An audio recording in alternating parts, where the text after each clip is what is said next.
Libongwe ikama makosi kasima. Libongwe malibongwe malibongwe malibongwe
Die speaker is nog hier, ons kan nog een kry.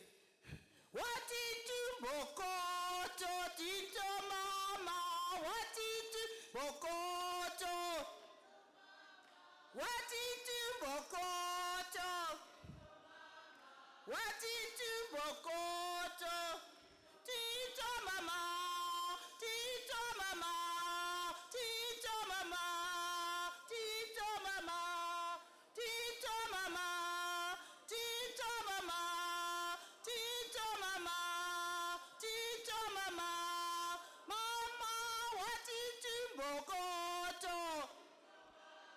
Wathint Abafazi. Wathint Imbokodo. Wathint Imbokodo. Tinto mama, tinto mama, tinto mama, tinto mama, tinto mama, tinto mama, tinto mama, tinto mama, mama. Ikamala makosi kasima. Libongwe ikamala makosi kasima. Libongwe malibongwe malibongwe malibongwe malibongwe ikamala makosi kasima. Libongwe ikamala makosi kasima. Libongwe malibongwe malibongwe malibongwe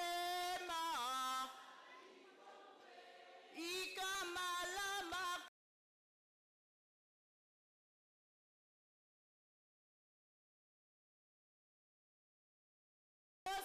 kasima. Libongwe malibongwe malibongwe malibongwe ikamala makosi kasima. Libongwe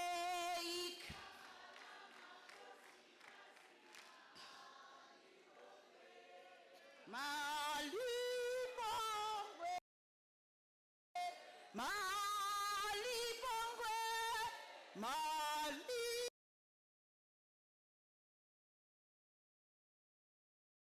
malibongwe masi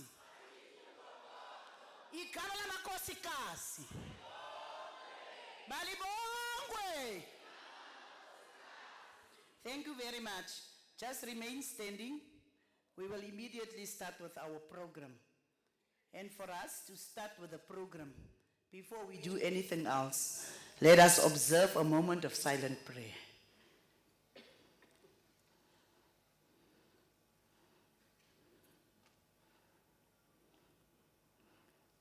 Thank you very much. Whilst we are standing, let us get the national anthem. Is it being played or can we sing? We've got nice voices, we don't have a problem of singing. Singing or is it playing? Nkosi sikheleli Afrika, malubakhanyisa bondolwayo, izwani mithandazo yethi, Nkosi sikheleli thina lusapho lwayo, murena buluka sitjhaba sa Yesu, ufedise dintwa limatswenye, usibuluke, sibuluke, sitjhaba sa Yesu.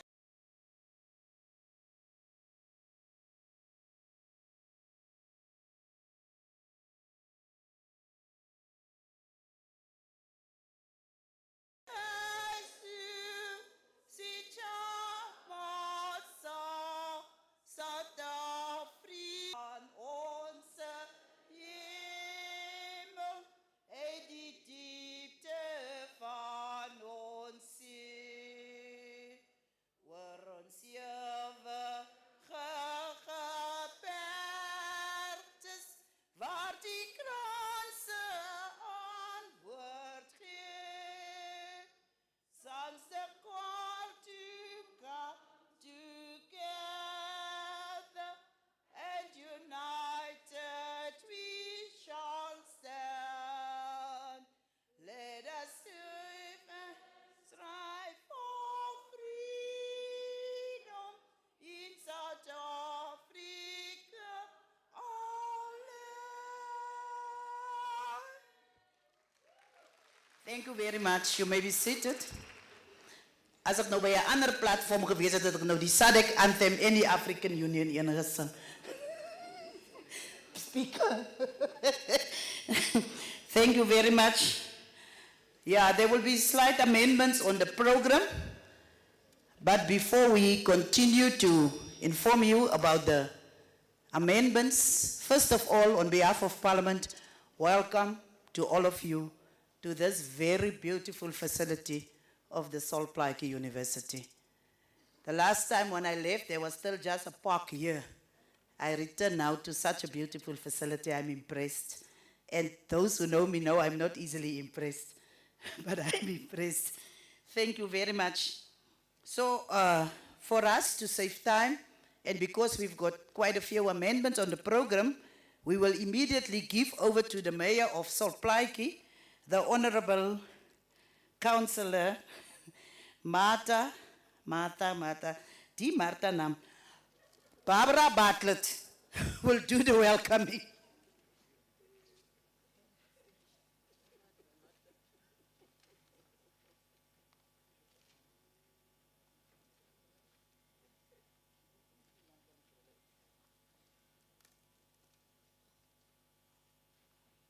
Het is makkelijk om die mensen programdirector te worden. Jullie weten maar hoekom. Goedemorgen. Good morning. It's not easy for us to stand here, for me especially, being part of this program for a very long time. I had a privilege, speaker, to be part of this program for a very long time. And we had a privilege to meet all the women in the whole provinces. So mine today is just to do the welcoming in our beautiful province, our beautiful district, program director, the Speaker of the National Assembly, Honorable Tsoko Didiza, honorable members of parliament and members of the provincial legislature, minister in the presidency responsible for women, youth and persons with disability, Honorable Sinisiswe Chikuga, the Premier of the Northern Cape represented by MEC Mase, MEC Venus Blenis, esteemed members of the judiciary present here this morning. Let me also acknowledge the presence of Tani Modise and Ms. Geraldine Fraser Molaketi, esteemed guests, Honorable Frolik, representatives of civil society and women's organizations, women leaders from across our communities, our pastors, women and men, ladies and gentlemen. It is with great pride, humility, and a profound sense of responsibility that I welcome you to Kimberley, the heart of Solplaike municipality, for this important women's parliament. We gather under a theme that is not merely a slogan, but a declaration of the strength, courage, and resilience of women. Wathint Abafazi. Wathint Abafazi.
Met die hande in die jippe, reg oor Absabang. So die werd jy gesien het, you must just go and check her out, then you will know her.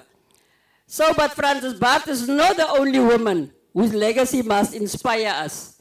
Our district has produced and been shaped by formidable women such as Mamita Spere, Mary Letele, Mita Kaship,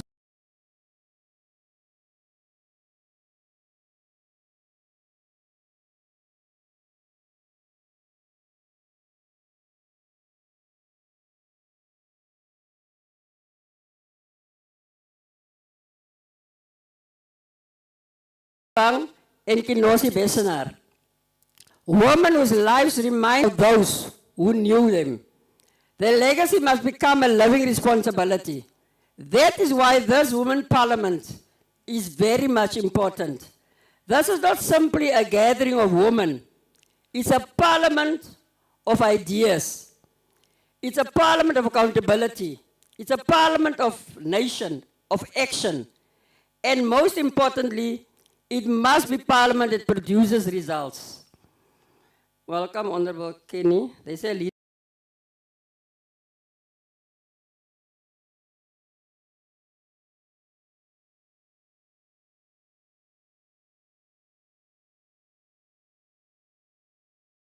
It's never late, it's just delayed.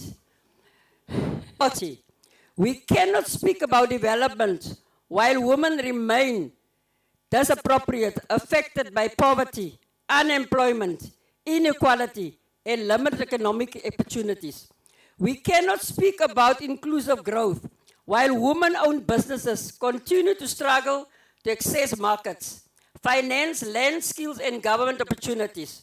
We cannot speak about a capable developmental state while gender-responsive planning and budgeting remain an aspiration rather than a practice.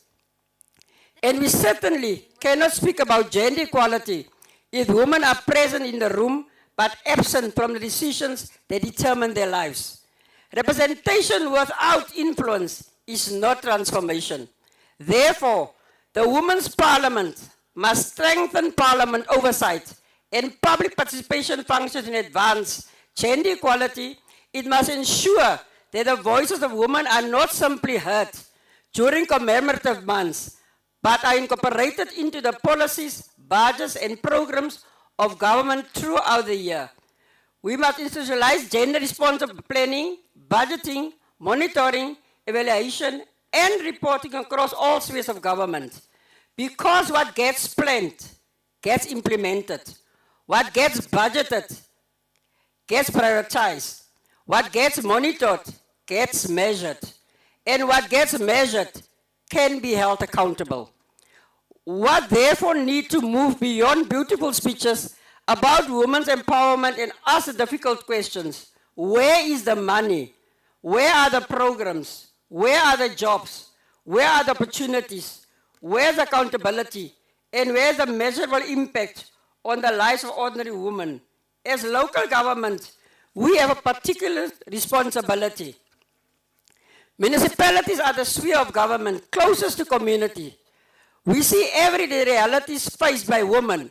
The mother who walks long distances to access services, the young woman searching for employment, the woman entrepreneur struggling to grow a business, the grandmother raising grandchildren, the woman living in informal settlement, and women who continue to carry the burden of unpaid care work, even at home. These realities must inform our planning and our budgets. A gender-responsive municipality can not only ask, what are we building? It must also ask who benefits, who participates, who gets employed, who gets access, who is left behind. That is the kind of governance that can transform communities. Program Director, as we celebrate the women who came before us, we must also celebrate create space to the women who are coming after us.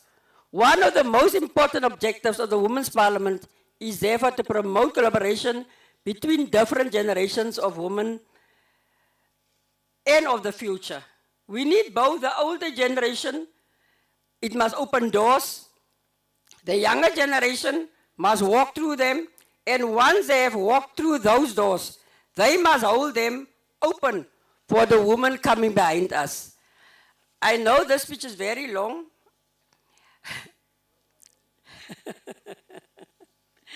You come from a generation of women who have inherited rights for your mothers and grandmothers fought for. Use those rights, occupy the spaces, ask the difficult questions, challenge injustice, enter politics, build businesses.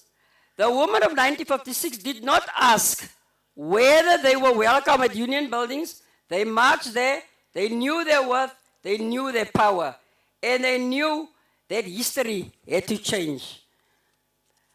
Honorable Program Director, let Kimberley become a place where women renew their commitment to transforming society. Let us leave the Parliament not only inspired but organized, not only empowered but mobilized, not only of resolutions but of implementation plans, not only of commitments but of accountability, because the women of 1956 marched, and they marched with a clear message. They did not march for recognition, they marched for transformation, and today we must continue that march. Wathint Abafazi, Wathint Imbokodo. When you touch a woman, you definitely touch a rock. But I want to add something today in conclusion. When women are communities, when women rise, communities rise. When women lead, nations move forward. When women prosper, families prosper. And when women are free, society is free. May the spirit of Mama Francis Bart, Mamita Spere Spere, Mama Mary Litzele, Mama Mita Kesibang, Mama Kenosi Besnar, and the courageous woman of 1956 continue to guide us. Mama Sophie the Brain, Mama Geraldine Fraser, and all the women that I didn't mention. Let us honor them, not merely with words, but with action. Amandla! Amandla! Wathint Abafazi! Is our far.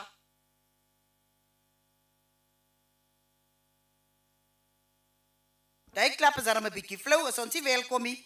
Can we see more? We were supposed to be welcome with this speech. That's why I'm saying welcoming speech can't be too long. You forgot what we were doing here. So I was just, someone told me that Siskoni is here, Sepo Sengwe, but I didn't see her. My sister, if you are here, show yourself. I haven't seen you so far. And you know Kimberley people love you. So you must just show yourself. And when I was listening to the speech of my friend here, Barbara, I was reminded that sometimes we need to remind people where we are coming from, more and more. And although we are having Women's Day, Women's Parliament, sometimes we think it's just something that we are celebrating, forgetting the sacrifices that lies behind what we are commemorating here. And someone asked me on the radio, but why Kimberley? And I will just take about 3 minutes, Mr. Frolik, to explain. And I said to them, it doesn't mean when a place is less known, less have happened there. Kimberley is a city of firsts. In fact, Kimberley was the first in the whole of South Africa that had street lights because of the diamonds. And diamonds was here before gold was actually found in Gauteng, or in Gauteng then, for that matter. And Kimberley was still a city of firsts. Even the first cricket match test internationally was played in Kimberley. There are so many things that we can say about Kimberley. And one of the things is that the economy of Gauteng was built on the diamonds of Kimberley. That is something that we mustn't forget. And what I also told them, I said to them, we are having the highest deposit of manganese in the Northern Cape. About 80% of the world's deposits of manganese and iron ore you will find in the Northern Cape. I told them about our grapes. I told them about our big hole that is a memory. When nowadays people just commit suicide. But when it started the whole economy of South Africa. Venus, are you laughing because I said that? When I was here in the province, there was 2 people already that committed suicide by jumping in the big hole. And we don't want the big hole to be remembered for the fact that people are committing suicide there. We must remember that the economy of the whole of South Africa was built on the diamonds that was found in this area of Kimberley. So what I said to them is that the women of Kimberley was also part of the 1956 march. Notably, the ones that we know very well, Francis Bart.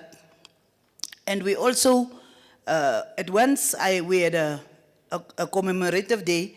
I called Mamita Perpere to speak, but I also called Ma Ruth Mompati, which we shouldn't also forget about. And what I wanted to say is that we had women that was formidable in the fight for freedom and liberation, and we should never forget that. Malibongwe. Igamala Makosikazi. Now the next speaker was supposed to be our premier. So if you look at Mase, just see that tall guy, because she will be representing him. So Mase, the MEC, Mase Manupolo, the last time I know Mase was from agriculture, but she's telling me she's now social development, MEC for social development. So there was obviously a reshuffling. So I'm calling on the MEC of social development of the Northern Cape, MEC Mase Manupole, to continue the program.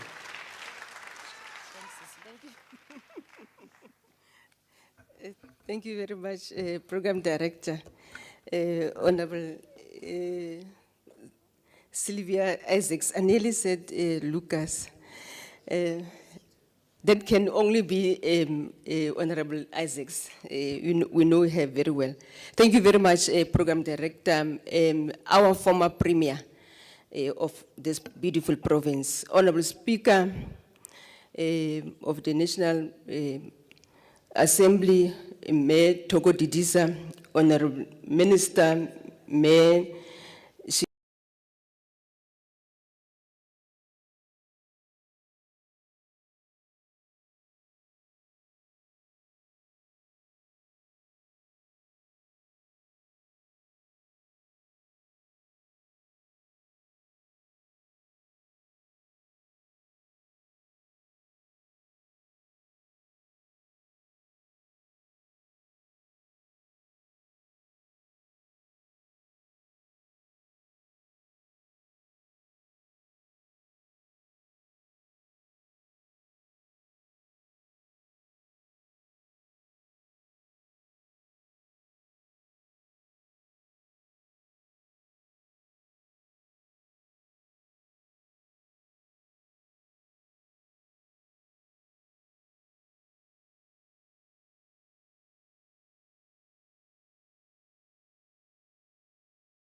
Wathint Abafazi, Wathint Imbokodo, 70 years of resistance, 72 years of vision, advancing gender justice, equality, and resilient economic for all.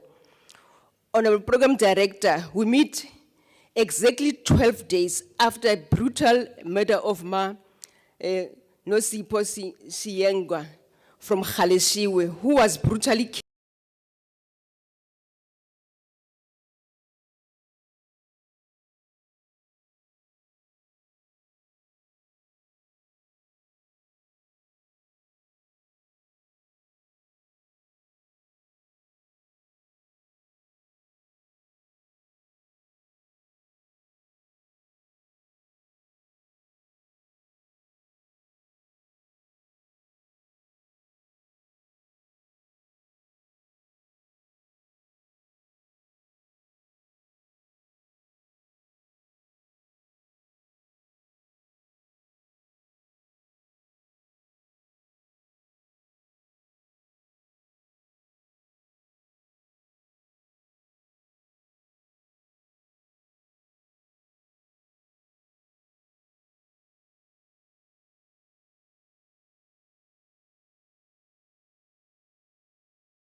FWEF, we are memorizing her, be able to ensure that everybody can recognize and be able to see who's that woman.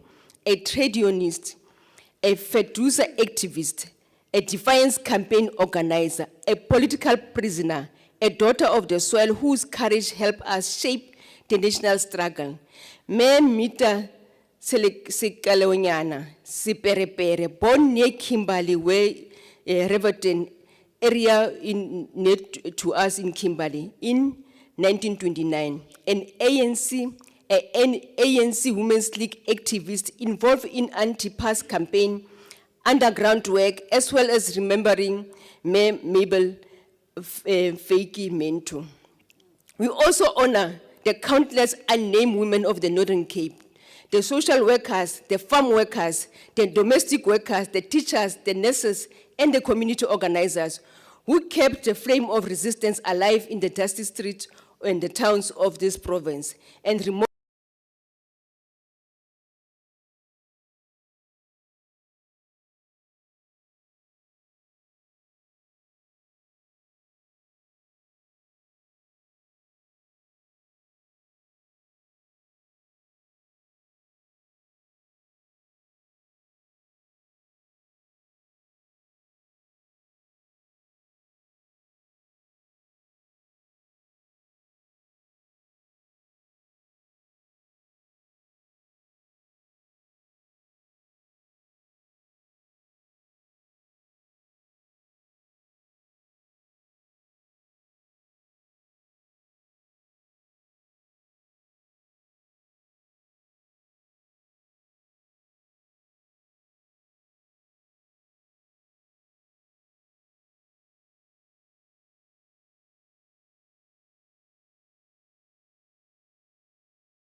Building modern, growing, successful province in which no one is left behind.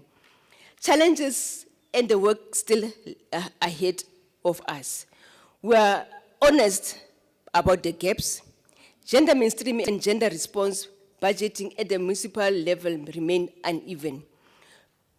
Too many women still face poverty, unemployment, and still daily terror of gender-based violence. Representation at the highest level and private sector and traditional leadership and structure still lacks. The distance between policy lived realities and remain wide for too far, and many women in the rural and peri-urban communities. As I think I need to summarize, but the briefing was said I need to outline our commitment and what the progress and also the commitment and what we are planning to do. I hope that the program director, as we're going to deliberate in commissions and later, and we should be able to highlight our commitment and also the plans that we need to do. As we conclude, we do this because of women of 1954 and 1956 did not march for symbolism.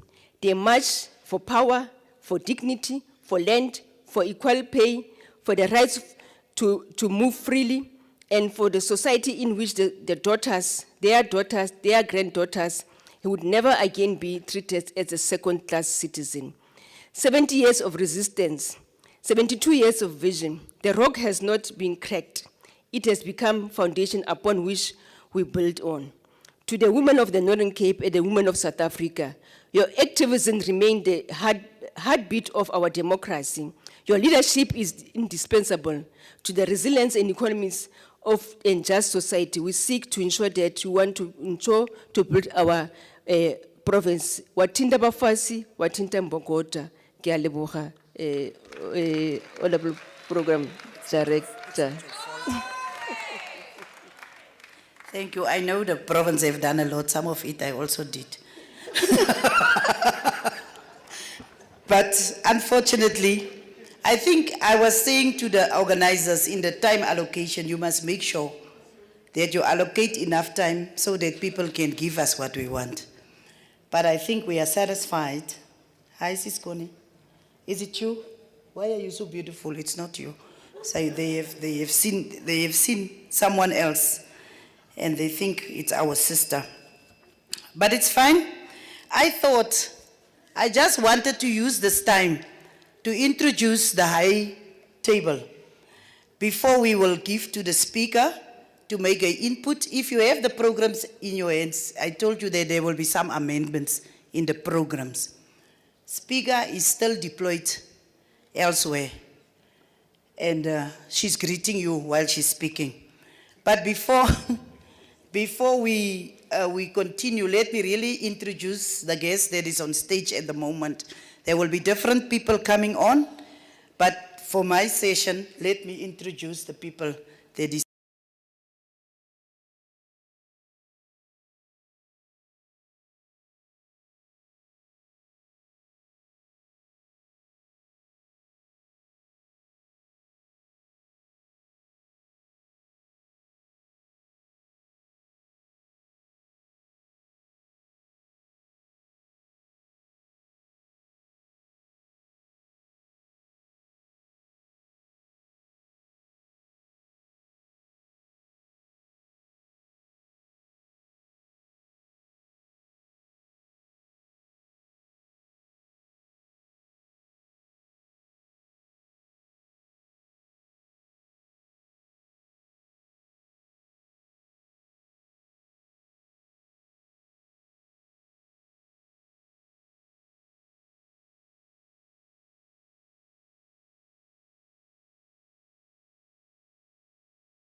Minister of Women, Cindy Siwe Chikunga. She's got a very long title, but for our interest is the one of women that we will do today.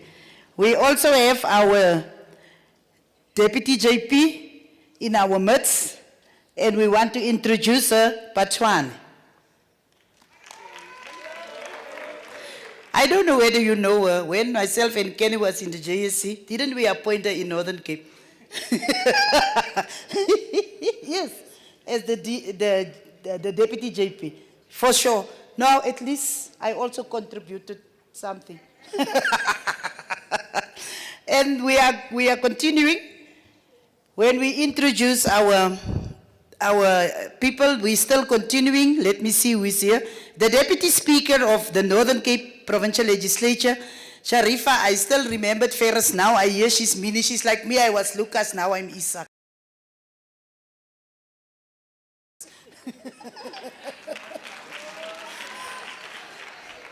Mase Manupolo was the one that just spoke, and I have introduced Barbara. I wanted to introduce the speaker last because she's going to speak after this.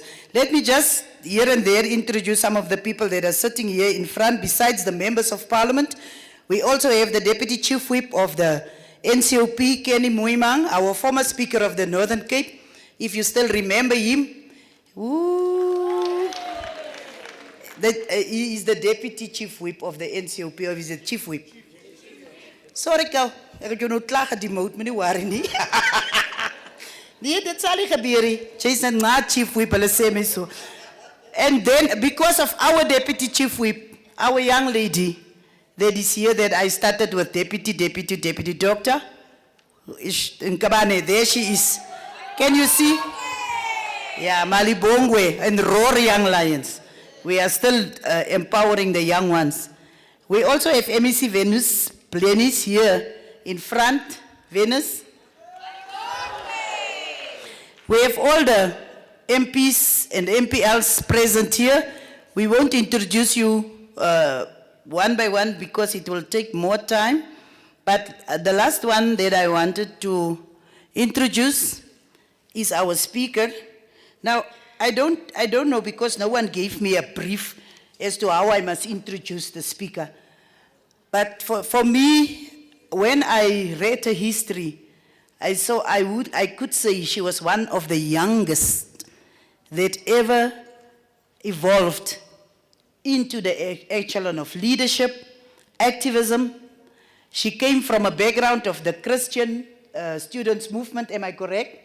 She came from the background of the Christian students movement, and what I find out, those of us that were in Kiro and others, we are sometimes of the best leaders. And I think, Speaker, Toko Didiza, Angelina for that, for those that want a Western name.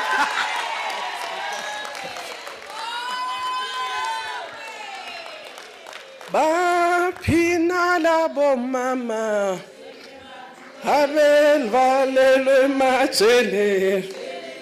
Bapina la bomama, Abel felele machele. Otina siyabusa, Otina sinemibuso, Otina siyabusa, Otina sinemibuso. Bapina la bomama, abavalele machele. Bapina la bomama, abavalele machele. Otina siyabusa, Otina sinemibuso, Otina siyabusa.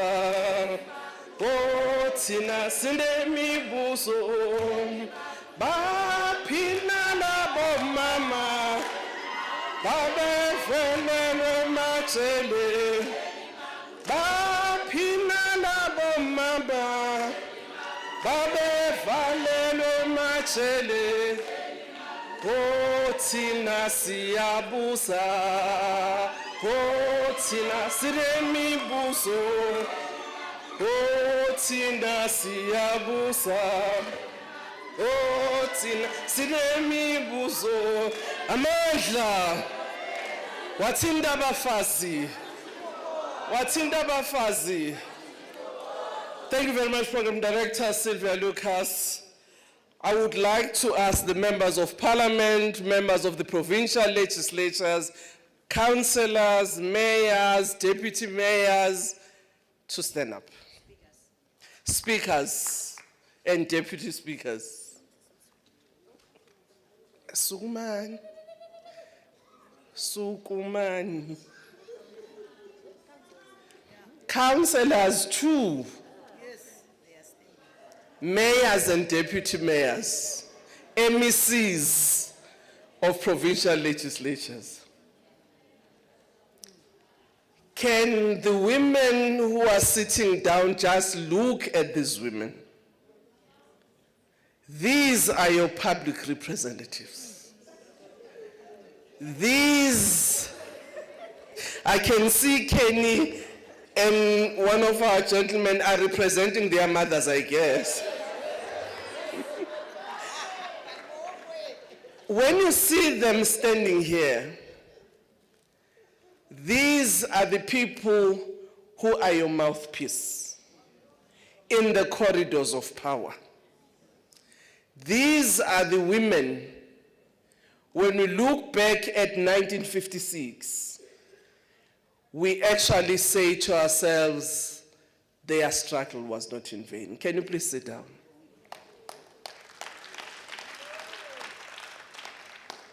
I wish to stand on the protocols that have already been observed by those who came before me.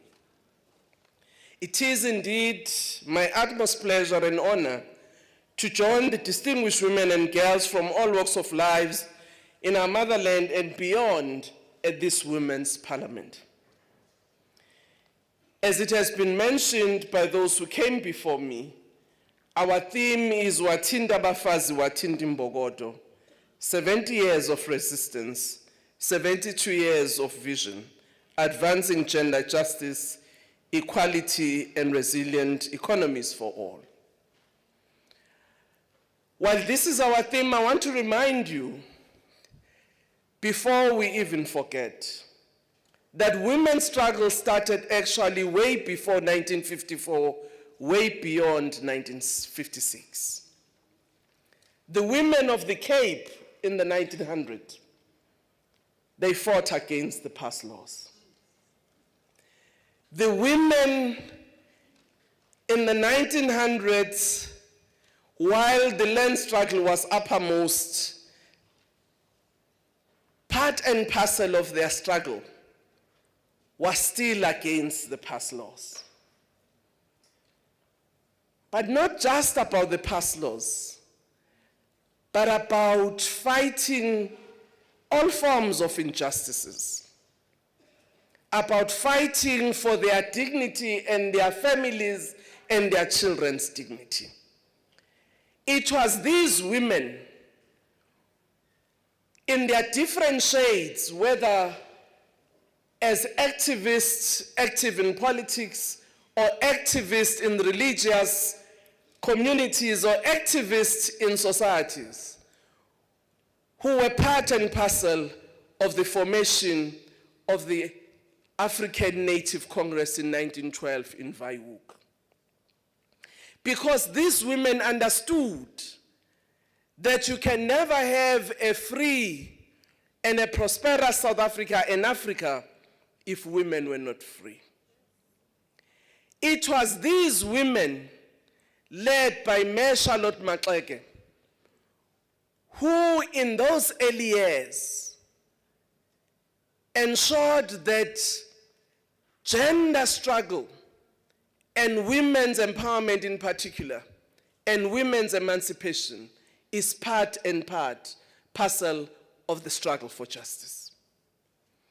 It was these women who actually led the land struggles and did not bother any form of repression by the then regime, who actually in Kronstadt, they actually dared to be arrested because they said, "Sifuna umhlaba wethu."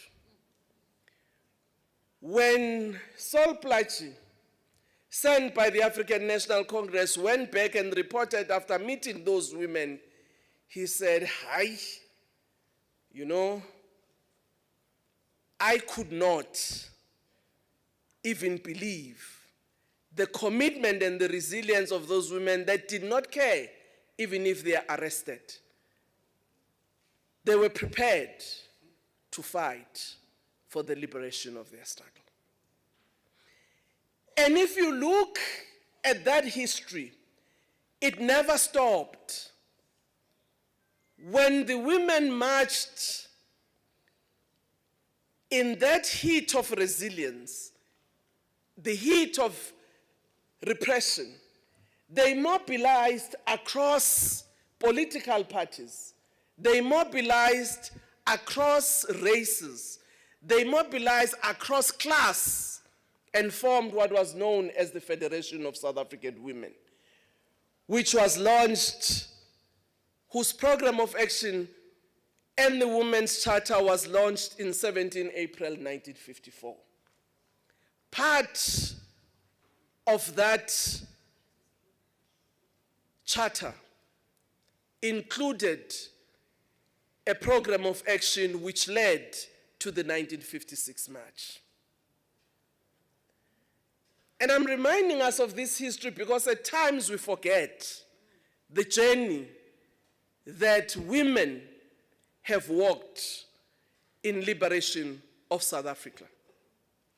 But also, what is interesting is that there were 4 pillars of that charter which propelled women program of action at the time.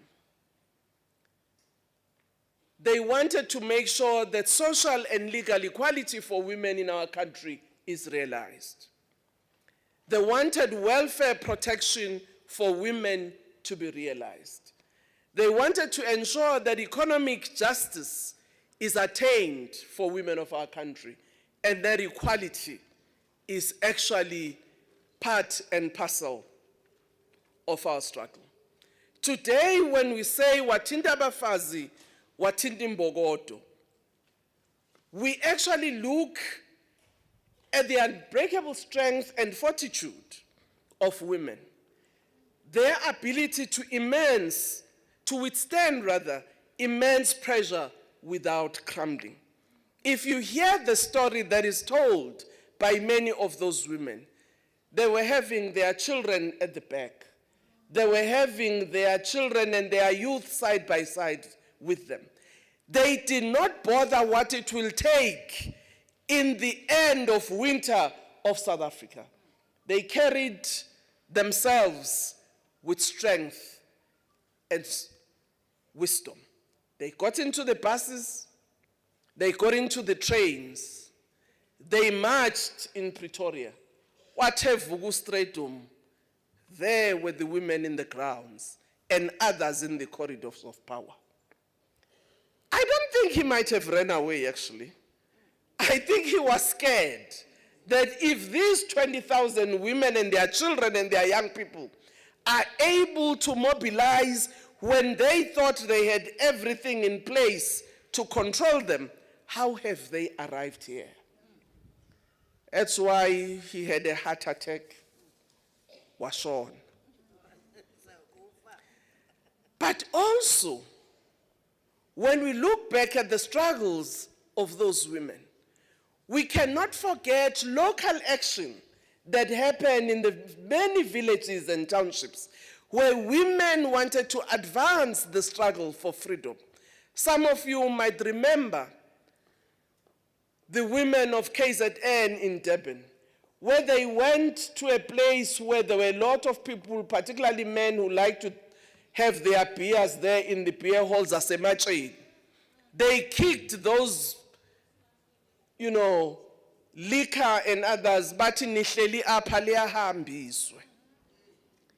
It was these women who, when the call for taking up arms, they did not say, singomama singonozala kumele sipheke imbiza, they say if it means we will carry the guns side by side with our men, we will do so. Geraldine was among those, and many others. But it was also these women who, when that repression in the 80s and the 70s, they were able to actually put their blankets, namapinifabo, and hide those activists. Mega figure mapunu, but as as the resilience that these women we talk about today showed. But if we go back and say, if these four things these women fought for, how far have we gone? On social and legal equality, today, women ensured that the equality clause form part of the supreme law of our land. As the achievement, it didn't come by accident. It was women under the leadership of the Women's National Coalition in 1992 that women again mobilized across political, racial, class, and all other forms of differences to make sure that they marched into that World Trade Center where the negotiations were taking place to ensure that that equality clause become part and parcel, not only of the final constitution in 1996, but in 1993 when the interim constitution was adopted. Today, women did not say that equality on paper will remain there, but they made sure that in their many struggles, in their political formations, in the churches and elsewhere, they will fight for that equality to be effective.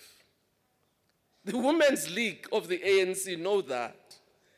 When in 1991 conference in Durban, they fought for the 30% of women representation in the leadership, they were told they were 30%, but they did not end there. They fought for that 30% and got it, and ended up fighting for 50% and more. And it is that resilience that also permeated among other women in their various political formations. Today we are here representing women from the African National Congress, from the Economic Freedom Front, from the IFP, from the PA, from the PAC, whatever you call it, they are here as public representatives because they dared to say that equality we fought for will be realized. It would not be on paper. It is these women's struggles that actually led that social equality through the various programs that came about when we started in 1994. Today we can walk and not have secondary smoking. And we now have got spaces where we can say smoke-free zones. Comrade Nkosazana Zuma. It was these women in the African National Congress when we drafted the Reconstruction and Development Program who made sure that one of those elements in terms of the Reconstruction and Development Program that we have to deal with is the issue of reproductive health. Ukuthi masikwazi ukube nelungelo of deciding about our bodies. Kungabikho umuntu osixelelayo whether siyafuna ukumitha ngoku or asifuni. You know, one of the challenges that when you are a young woman, you get married, a year passes, the older people come and say, how, my God, they don't say it by word, but they keep on looking at your figure. And then the second year passed. They said, oh, Malokasan, uphilile phofu, and they all look at your finger. Basically trying to put pressure that we must see the continuation of families. But women said, we appreciate that is important, but allow me to do it in my time. So reproductive health did not just come through some benefit. It was the struggles we fought for. It was also during that tenure that women said, any pregnant woman must be able to go to a public health facility, whether she has money or she does not, and get treated equally. It was the women who said, any child from age 0 to age 6 can go to a public health facility, whether the parents have money or not, and be treated. It was the women who argued that there must be equality in the way in which we deal with issues of social welfare. That's why namhlanje we've got child grant. I want to remind you, each child grant was not for everybody before 1994. It was there, but not for everyone. And thank you, former Minister Geraldine.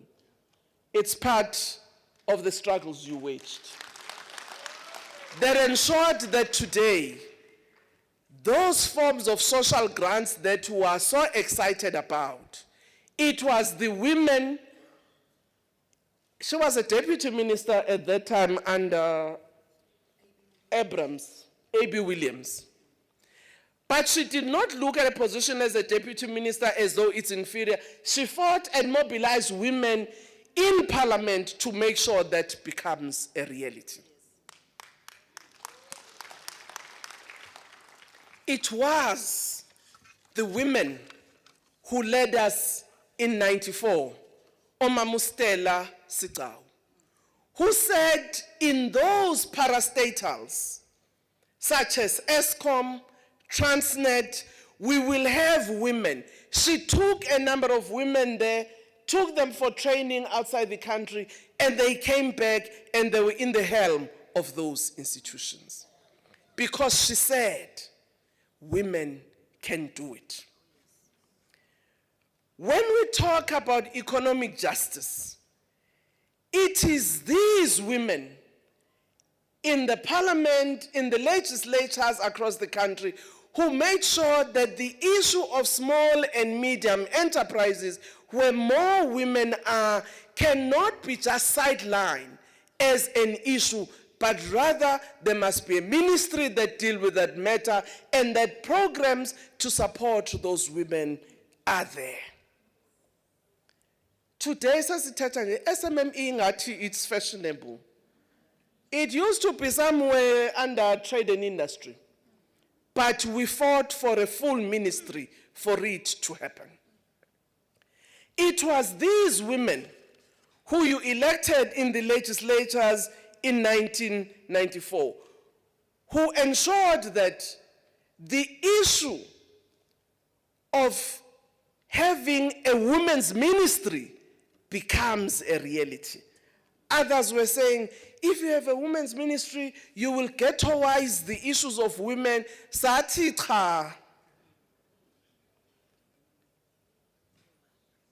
There are still issues that we need an eye and power for them to be addressed for women. Because we know, if you're not on the table, sometimes issues get forgotten. That is why we had to say, we want to disturb the party. Sibe khona phaya. Today, we've got many women who are owners of land and owners of agricultural enterprises. City, yes, you can farm on hills. We can wear the boots from Monday to Friday, but on Saturday, we can get in our stilettos and still be spam, you know, where we can count our rands and cents from our brahmans, from our Bonsmaras, you name it, from our Bure goats.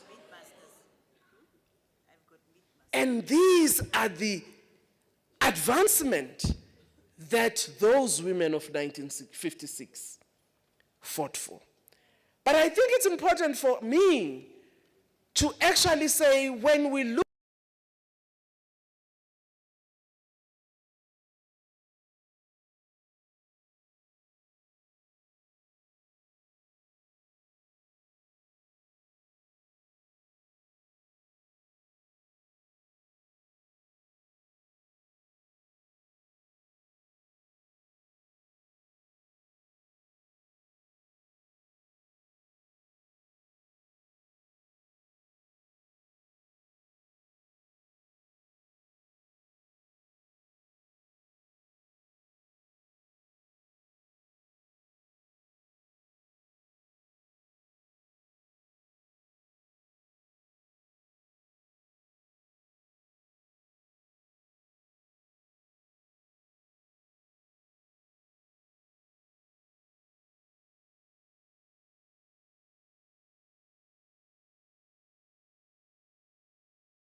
differ, we respect each other.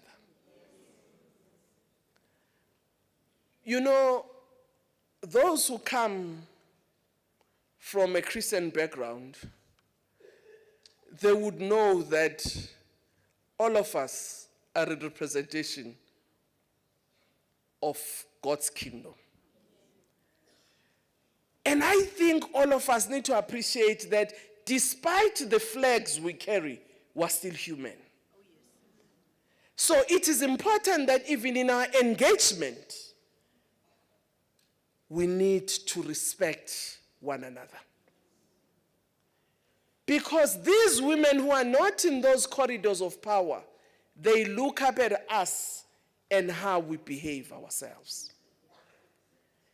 And they can look and say, can we trust them or not?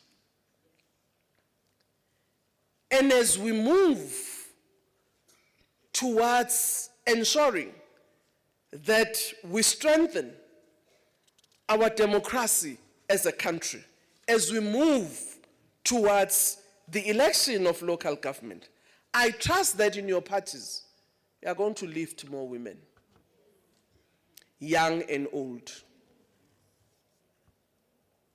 Yasihluli youth the last time, athi muchapalong, andiniva nina makosikazi when saying musadi paling or mfaze pali, andiniva kakhle. Nitini? We are not just saying umfaze palini for the sake of it. It's because we know that if we got women in those councils, service delivery will happen. Because women know that when there is no water, we cannot cook. Women know that if there is no electricity, we cannot cook. Women know that if our clinics are not working, we who are caregivers are not going to be able to save our people. So asithi nje mfaze palini nje. But because we know that there is a difference that these women will make. But also, we don't end with Muchapalong on the 4th of November. We make sure that we support those women to succeed.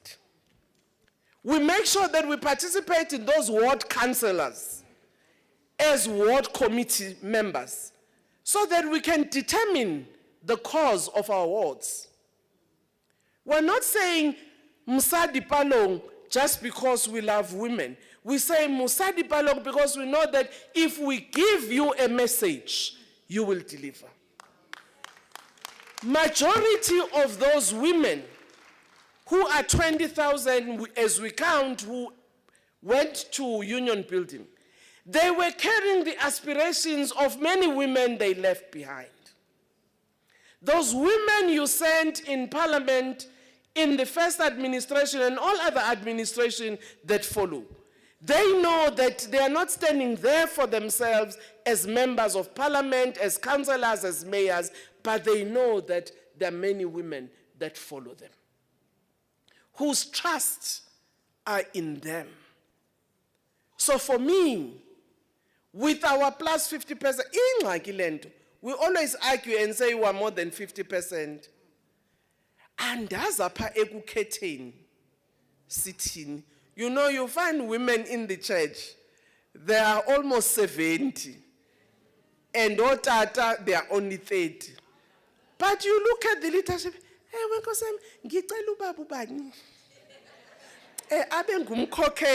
and all of us, mama. And when one says, Kikupa me Isaacs, abeko committee, really, huh? Man, kingi me Isaac. Njani. So your 70% you split. I mean, as we argue that women are more than 50%, actually, it should be reflective in the structures of power, in the corporates, in academia, that women use their muscle through their numbers. So this Women's Parliament that is here today is not for us as parliamentarians or as parliament to say, we want to show you how parliament works.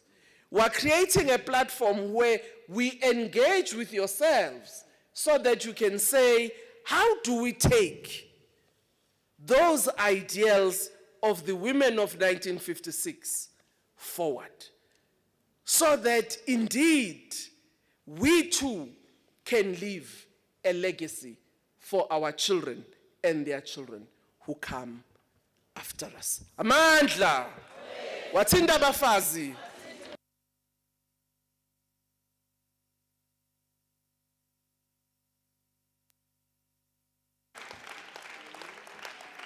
Thank you very much. Thank you very much, Speaker. I'm taking one thing away. If we say we are standing on the shoulders of giants, what will the next generation say about us? It's very important that we should reflect, because when the Speaker was reflecting, and Speaker, we went to Limpopo, and we went to one of the farms, one of your beautiful projects, the plus of plus, again is a plus of plus. And people were doing farming very, very successfully. And I felt proud to be associated with a woman like yourself. You did speak about others, I'm speaking about you. Thank you.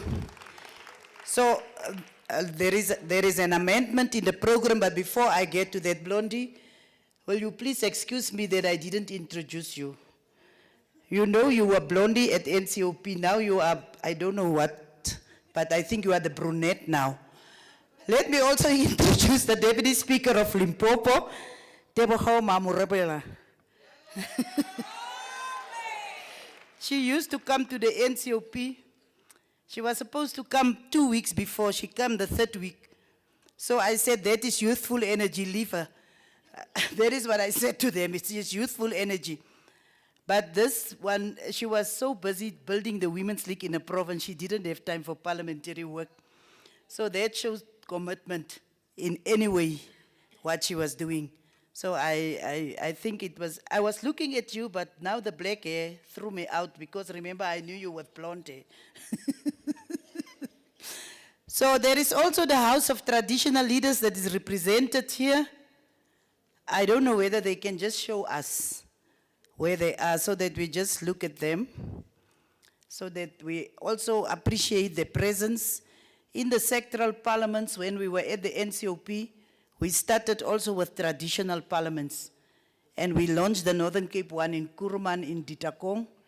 And I know that they were very instrumental in making sure that that was successful. Thanks, and also welcome to our Women's Parliament.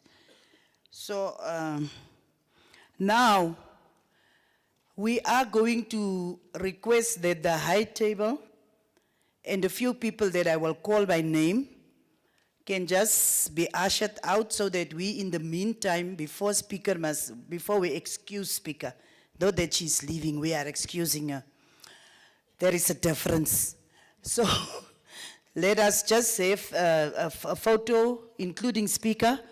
All the other women will be watching a historical video here inside, but at the end of the session, we will then have a group photo of everyone. But for now, from the stage, and then our Deputy Chief Whip, and the Chief Whip of the NCOP, and Venice, the MEC from the Northern Cape, as well as Tebogo, the Deputy Speaker of Limpopo. There was another person, but it's fine, we will send someone to bring you out, because I forgot the name now. Yeah, there was the Deputy Speaker of the Eastern Cape, and who else? In total it was 15 people, but it's fine, the staff will come and fetch you. So I just want to know, Pelekwa, where must they exit? Which way are they going? Sebu, must we come down and go to the back, or there? Please, if you can just move down. And then those of you that we called from inside. The people that are responsible for the video technology, can you please begin that video? We are just asking for a few minutes to be excused. After that, we will continue with the program. And each of the speakers will then have 10 minutes to speak on the topic that has been identified.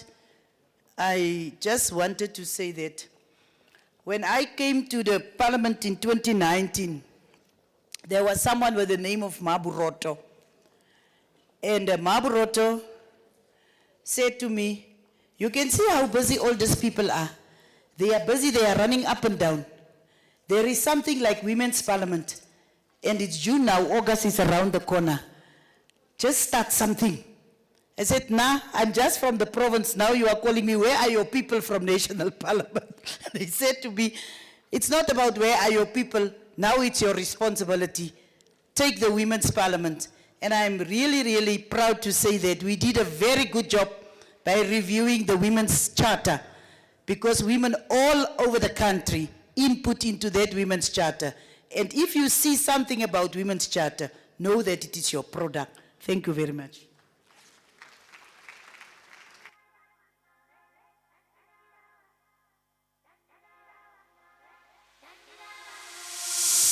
South Africa's history is defined by resistance, a fight against colonialism and apartheid designed to subjugate, oppress, and divide. But within that struggle, there was a specific, powerful role. The women demanding not just freedom from the systems of oppression, but freedom within it, and equality beyond it, to ensure that gender equality was explicitly built into the liberation framework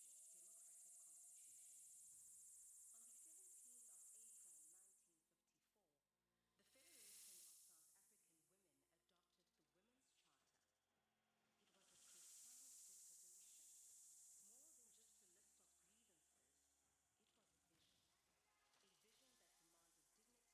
eventual and the right to equality.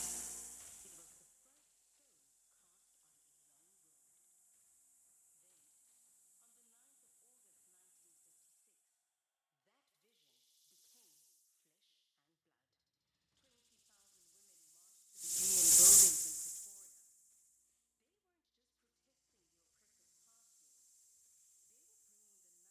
1954 Charter.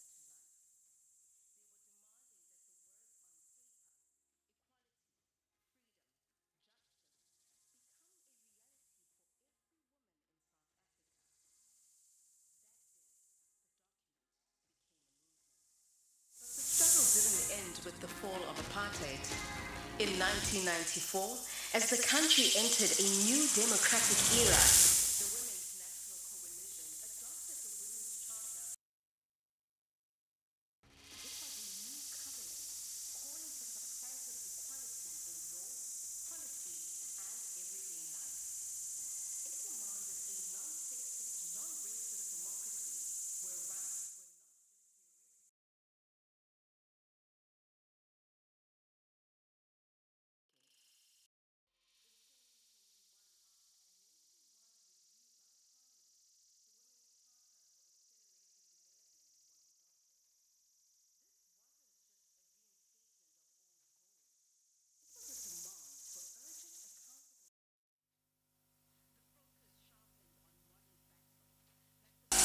of gender-based violence and established a 25-year vision to advance women's growth and development.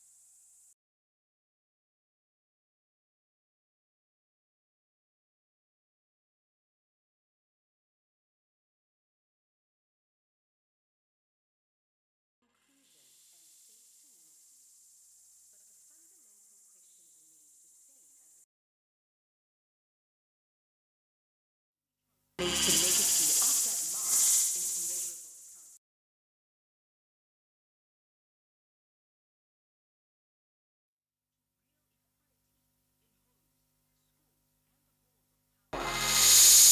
The answer is quite complex.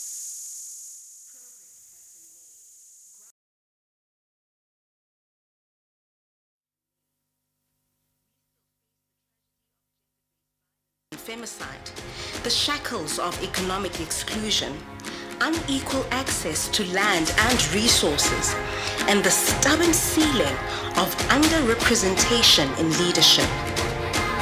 And so, the Charter endures. It is not a fossil from history, but a living document. It is the thread that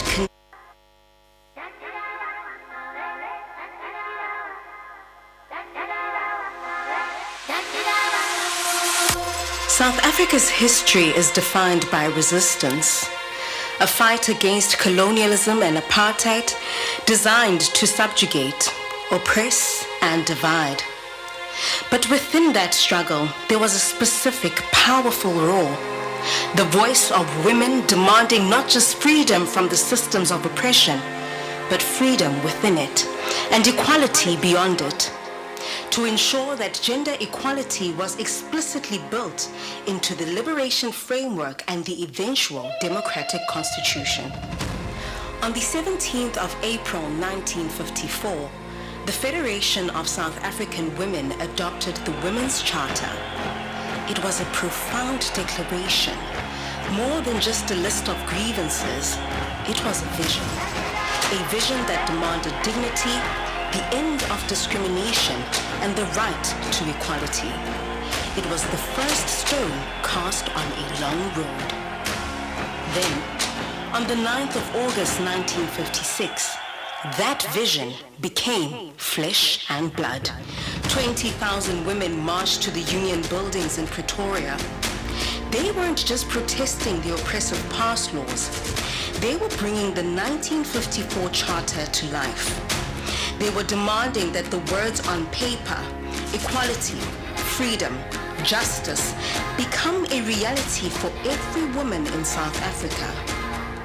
That day, the document became a movement. But the struggle didn't end with the fall of apartheid. In 1994, as the country entered a new democratic era, the Women's National Coalition adopted the Women's Charter for Effective Equality. It was a new covenant calling for substantive equality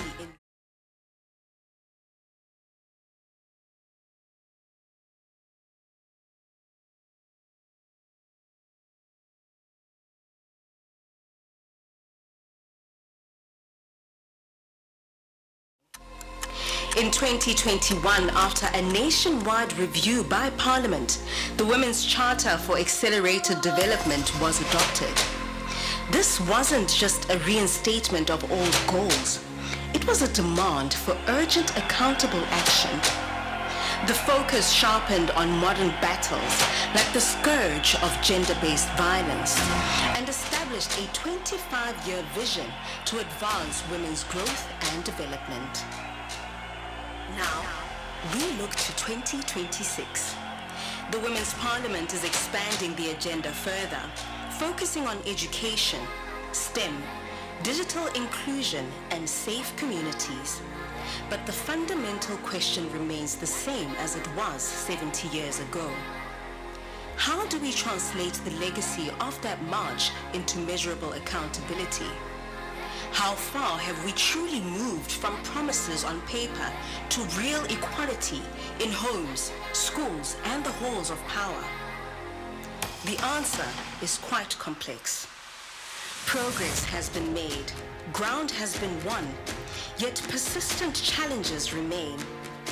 We still face the tragedy of gender-based violence and femicide, the shackles of economic exclusion, unequal access to land and resources, and the stubborn ceiling of underrepresentation in leadership. And so, the Charter endures. It is not a fossil from history, but a living document. It is the thread that connects the women of 1954, the marchers of 1956, the framers of 1994, the advocates of 2021, and the visionaries of 2026. It remains the blueprint for the journey ahead, a constant reminder that the march is not over. It is a call to ensure that the words that inspired a nation become the reality that defines its future. The question is not just what must be done next, but what will we do to ensure the Charter lives in our actions?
But you can be proud of me. I've been running, but I'm not so much out of breath.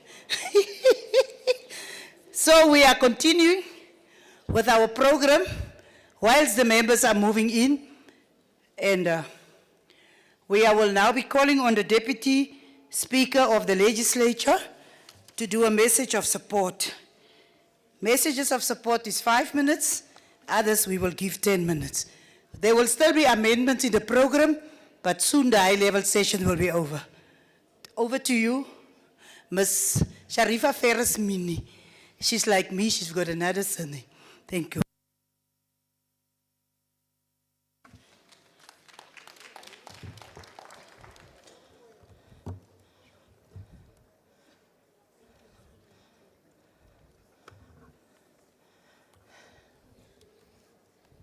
Thank you very much, Program Director. Let me just catch my breath.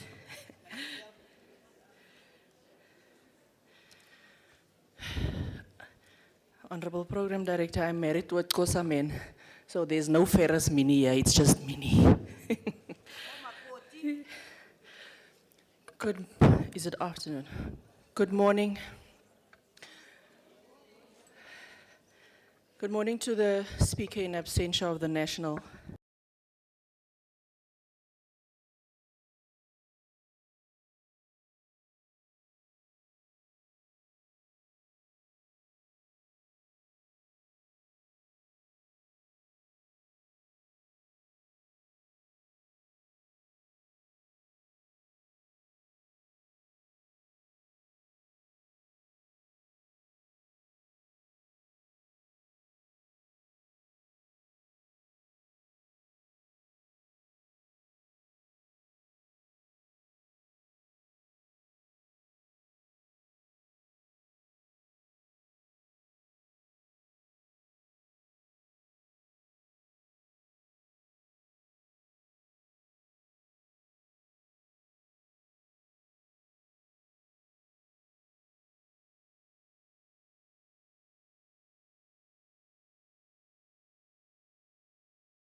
Legislature.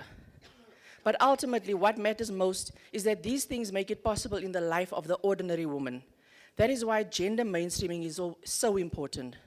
When we make decisions, we remember women, especially disabled women and women from rural communities. And when we measure progress, we must ask that, is this progress reaching every woman in every community?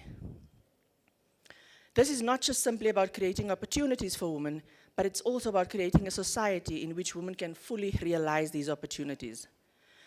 To the young women in this room, your time is now. Because when we speak about the women of 1956, we often forget something very important, that they were once young women too, with dreams and fears.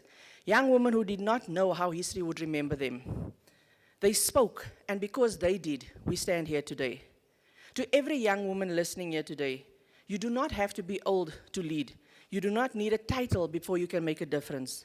Start where you are, lead where you are, serve where you are.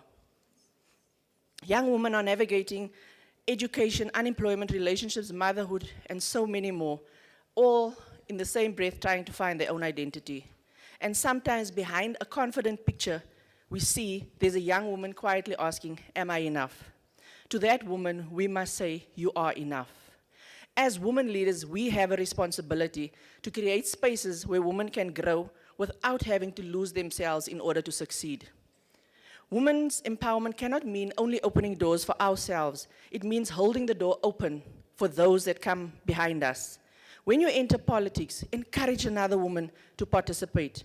When you become a leader, teach them. We need women who will say, come and sit next to me. Let me teach you.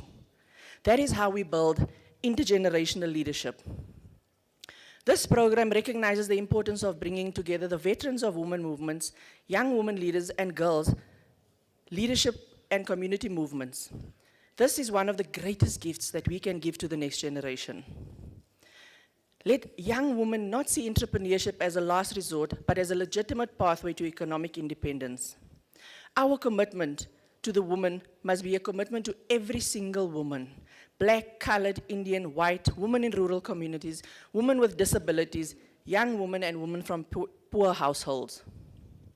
Let us remember that politics should never consume us, because outside of this room, there is still a woman struggling, perhaps another woman looking for opportunities.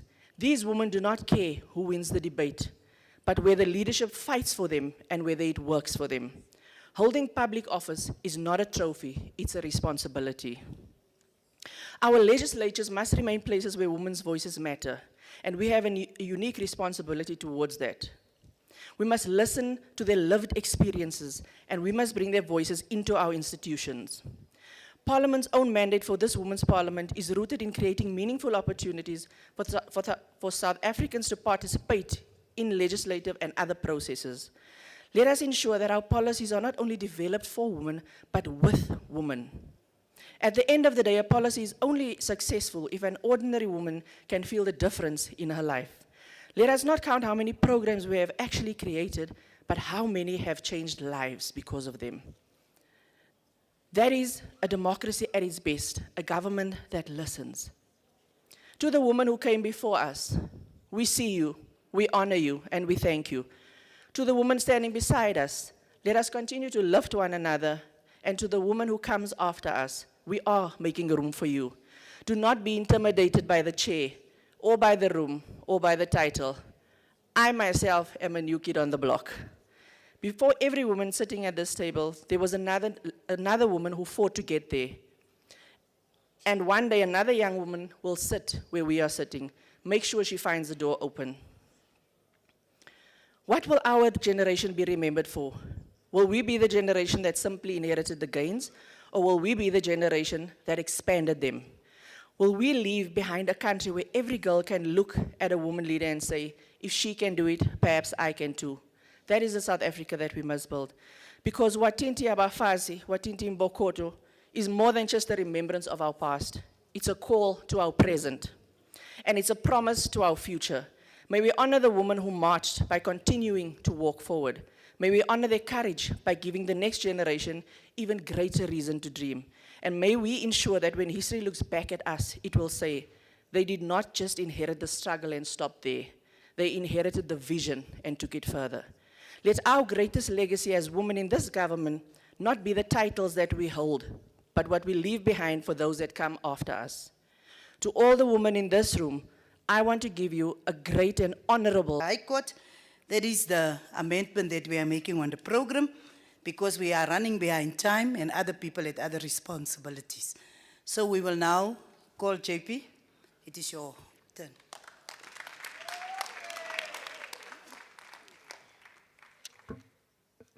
Thank you, Program Director.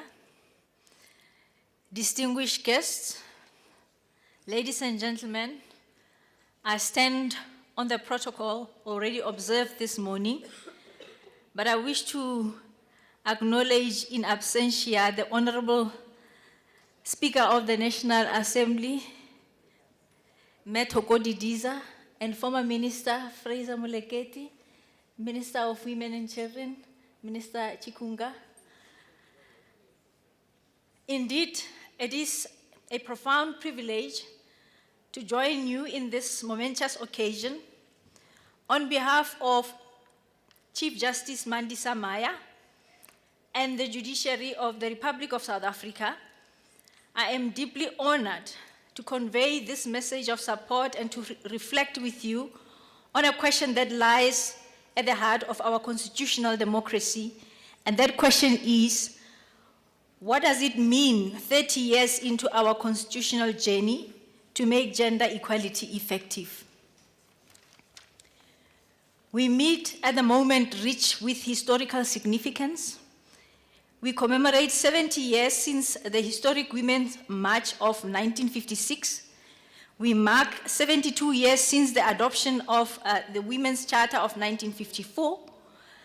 And we reflect upon 30 years of our constitutional democracy. I beg your pardon. These milestones are not merely dates on a commemorative calendar. They are moments of constitutional reflection and reckoning. They invite us to remember the courage and sacrifice of the women who came before us. But they also require us to ask whether the constitutional order for which they struggle is delivering in the lived experience of women and girls, the equality that it promises.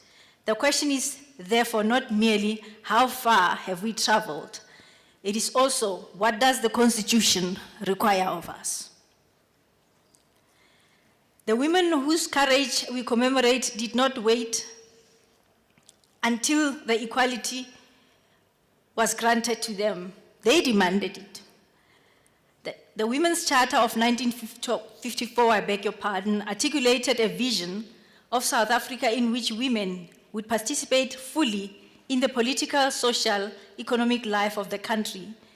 The Women's Charter for Effective Equality of 1994 carried that vision into the threshold of democratic constitutionalism.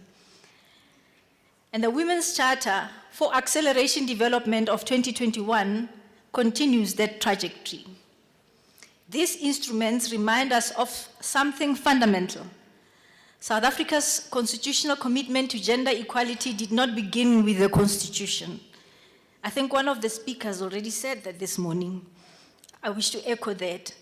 The constitutional order gave legal and institutional expression to aspiration that generations of women had already articulated through struggle, organization, and enormous sacrifice. That history matters because it made the demand for equality necessary in the first place. Our Constitution places equality at the center of our democratic order. The Republic is founded upon human dignity, the achievement of equality, and advancement of human rights and freedom, together with non-sexism, constitutional supremacy, and the rule of law. These are not decorative words. They establish the constitutional direction of our democratic project. Section 9 of the Constitution, to which the Honorable Speaker spoke to, provides that everyone is equal before the law and entitled to equal protection and benefit of the law. But it goes further than that to tell us that equality includes the full and equal enjoyment of all rights and freedom. But equality cannot be understood merely as a declaration that women and men are equal. That would be your formal equality. The deeper question is whether women are able to enjoy their rights equally in practice. That is where the idea of effective equality becomes indispensable. This form of equality asks whether the Constitution or constitutional promise of equality is capable of being realized in circumstances in which people actually live. The Constitution, therefore, does not require us to ignore history in the name of treating everyone identically. It requires us to confront disadvantage in pursuit of genuine substantive equality. This brings me to transformative constitutionalism. Transformative goals are directed towards the constitutional values of dignity, equality, and freedom. I am reminded of what the late Chief Justice Pius Langa said during the prestige lecture at Stellenbosch University on 9 October 2006, almost 19 years ago. He said that The epilogue to the interim constitution provided the basis for an understanding of transformative constitutionalism in that it provides, and I quote, a historic bridge between the past of a deeply divided society characterized by strife, conflict, untold suffering and injustice, and a future founded on the recognition of human rights, democracy, and peaceful coexistence, and the development of opportunity for all South Africans, irrespective of color, race, class, belief, or sex. This is a magnificent goal of a constitution, to heal the wounds of the past and guide us to the better future. He concluded that this was the core idea of transformative constitutionalism. Our constitution emerged from a profound historical rupture. It was designed to move South Africa away from a past in which law itself was used as an instrument of exclusion and oppression.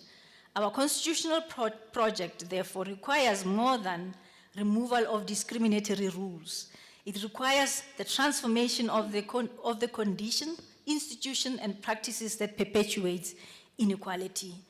This is particularly important in relation to women. The Women's Charter for Accelerated Development draws our attention to the continuing gap between constitutional commitments and lived realities. It reminds us that poverty, inequality, unemployment, and gender-based violence continue to affect women disproportionately.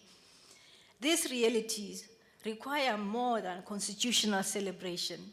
They require constitutional work, and transformative constitutionalism is ultimately about that work, the movement from constitutional promise to constitutional reality. The Women's Charter for Accelerated Development makes an important point. Effective equality requires machinery of the state in all its phases to be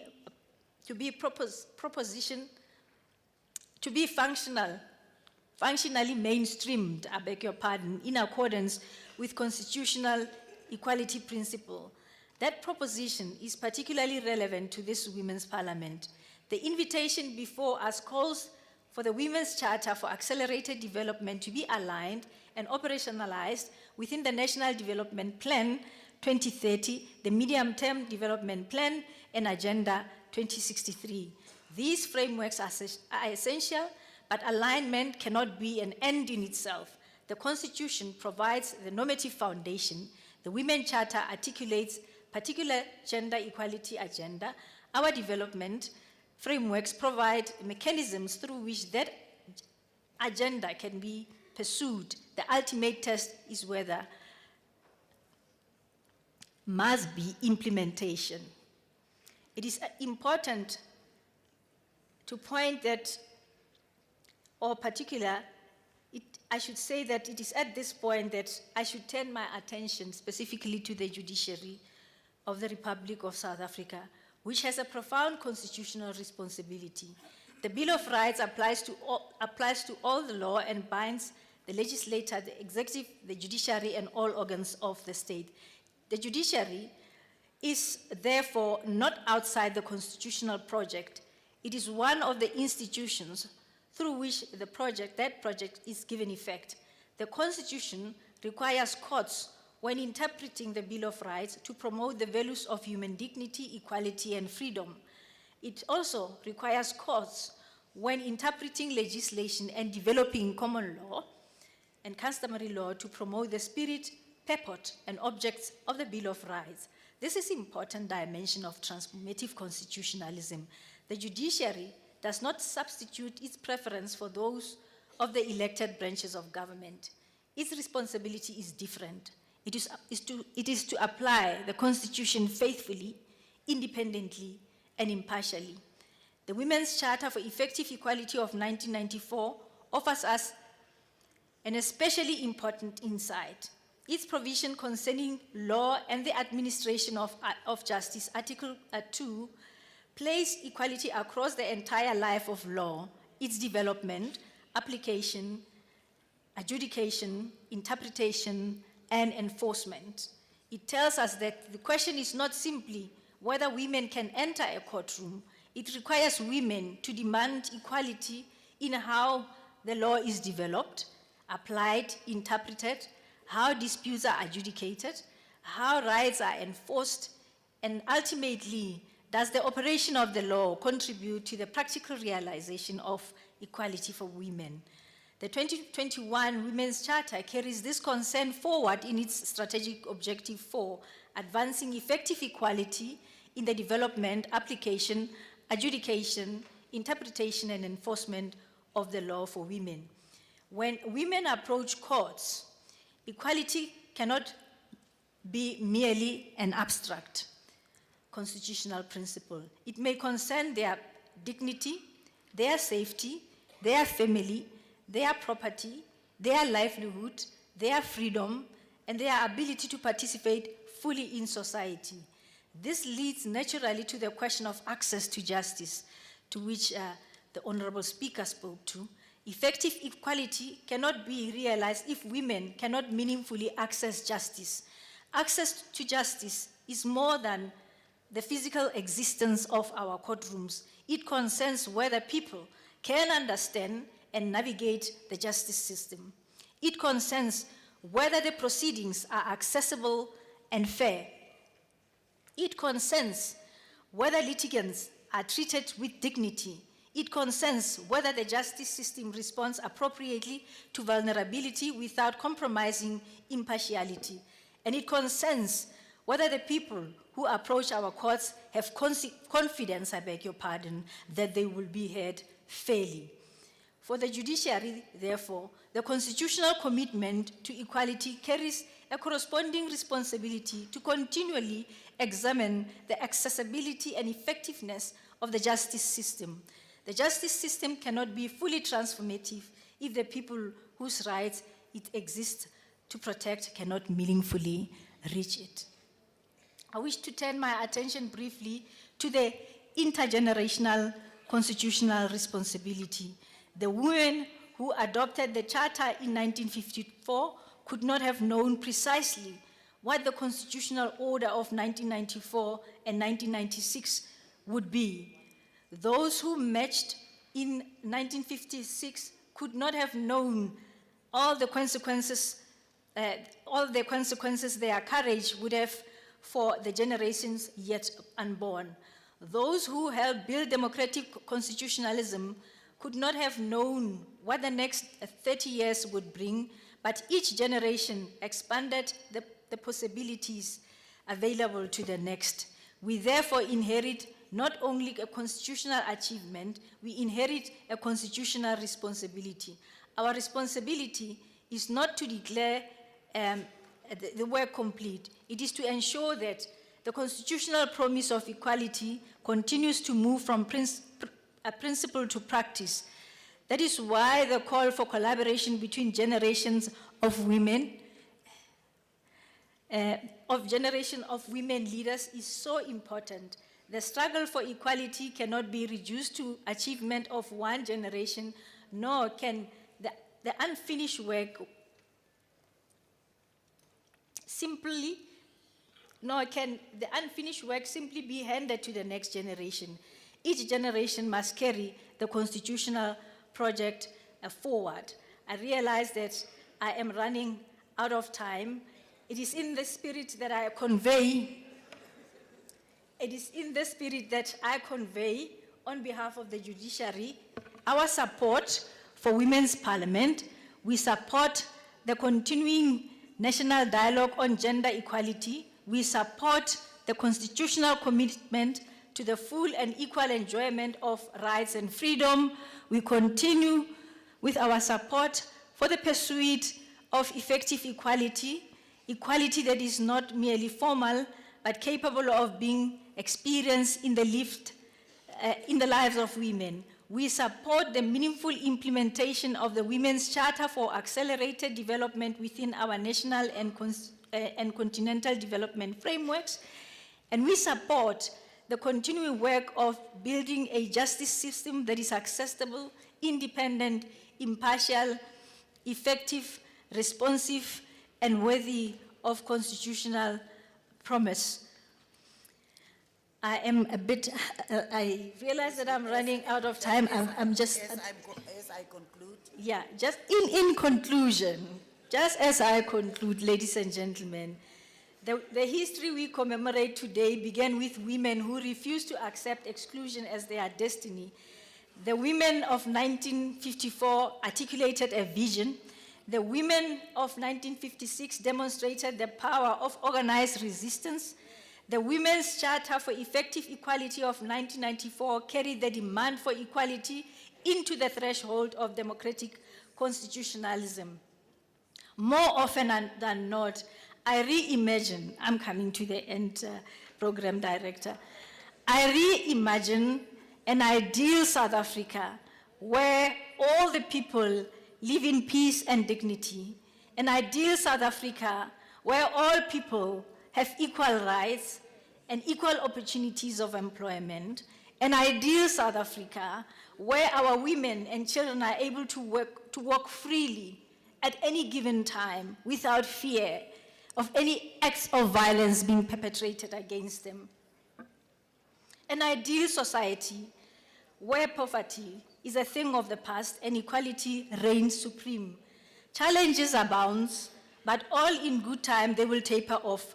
This Women's Parliament therefore gives us the opportunity not only to celebrate the distance traveled, but also a moment to reflect on what remains unfinished and to keep on being hard at our work. May we honor the women who came before us not only by remembering their courage, but by ensuring that their vision continues to find expression in the lived reality of women and girls across our beautiful land. Wathint Abafazi, Wathint Imbokodo, Amandla.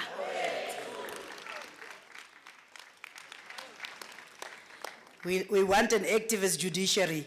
So we agree with the judge when she say, Amandla. So people don't even become uncomfortable when I stand up and stop people. We take place in seminars overseas, wherever, and they give us 3 minutes to tell the whole country story. And after your 3 minutes, Tandy, they put off the mic. That is the thing. So unfortunately, what she's saying is so important and it's so good for us. But the fact of the matter is we also have to manage time. I'm not apologizing, I'm just mentioning it. So we have requested our young woman to give us an opportunity to give to DJP, because of the fact that she was supposed to speak already an hour ago, and we know that people have got other responsibilities. So if you don't see her, don't ask me. She has got other responsibilities. We will now call on our MP, our young chairperson of the Portfolio Committee on Electricity and Energy, to give a message and to reflect on the issues of young women and what 1956, 1954 means to them today. Sama, we allow you.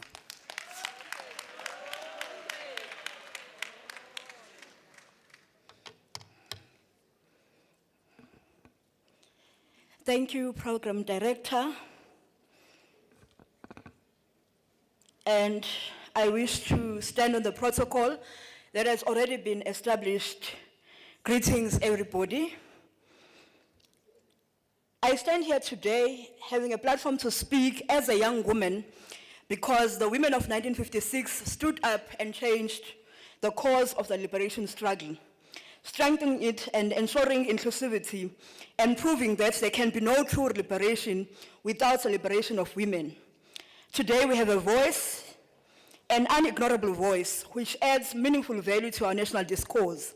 This was not handed over or handed down as a favor, but seized with zeal by the generation of 1956 and women even before that. We indeed stand on the shoulders of giants. Mayor Sophie du Brain, speaking over the past days, stated that the march continues today. Of course, it continues in more favorable conditions where we can be heard in order for us to secure gender equality, economic freedom, and dignity for future generations. We must resolve on and speedily implement progressive policies which are enabling. The central policy question should not only be centered on whether young women have access to land, natural resources, financial capital, and other opportunities, but should include assurance of secure, productive, and decision-making rights over those resources. To ensure this, there must be secure land, tenure, and ownership. There must be reformed land allocation systems to ensure that young women can own, lease, inherit, and use land independently, rather than accessing it only through husbands or family members. Set measurable targets for the allocation of public, communal, and agricultural land to young women.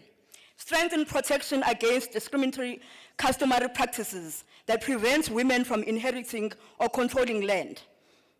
Ensure that land reform programs include dedicated support for young women beneficiaries instead of women as a broad category. There must also be access to finance and productive assets. Land without capital is often not economically meaningful. Government and financial institutions should establish targeted youth, women, agricultural, and enterprise financing with affordable interest rates. Provide blended finance grants and loan guarantees for young women entering agriculture, agro-processing, forestry, fisheries, and other resource-based industries. Make financing accessible without requiring collateral that young people generally do not possess. Support access to machinery, irrigation, technology, storage facilities, and transport. We can't speak about economic freedom without talking about access to land, because everything that we wish to do is done through land. Access to natural resources and the green economy. Young women should be positioned as participants and owners in emerging sectors such as renewable energy and community energy projects, sustainable agriculture and agro-processing, water resource management, ecotourism and conservation, waste management and the circular economy, climate-smart enterprises. This is very important, as we have seen the past few days that indeed global warming has started to affect our country. We have long made the call for local beneficiation of minerals through introducing export quotas that will ensure no more than 70% of mineral resources leave South Africa to be processed in other countries and create job opportunities there and industrialize their economy instead of ours. If these export quotas can be introduced, they will provide more opportunities for the youth and people of South Africa in general. Government should ensure that communities, and particularly young women within communities, receive economic benefits from natural resource projects operating on and around their land. Meaningful participation in decision-making. There must be representation, which goes beyond being present in meetings. Policies should establish minimum representation and leadership requirements for young women in land allocation committees, in traditional and community structures dealing with land, water and natural resources management institutions, community property associations, municipal economic development structures, and environmental and climate governance bodies. Young women should have a voice, voting rights, and influence, not merely observers and not merely having observer statuses. There must be investment in skills education and mentorship. We must create dedicated programs connecting young women to entrepreneurship and financial literacy, digital and technological skills, land use planning and environmental management, leadership and negotiation, and market access and business development. Importantly, mentorship should connect young women with experienced women farmers, entrepreneurs, scientists, land activists, and community leaders. There must further be market access and value chain participation. A major institutional intervention should move young women from being producers of raw materials to becoming owners of value chains.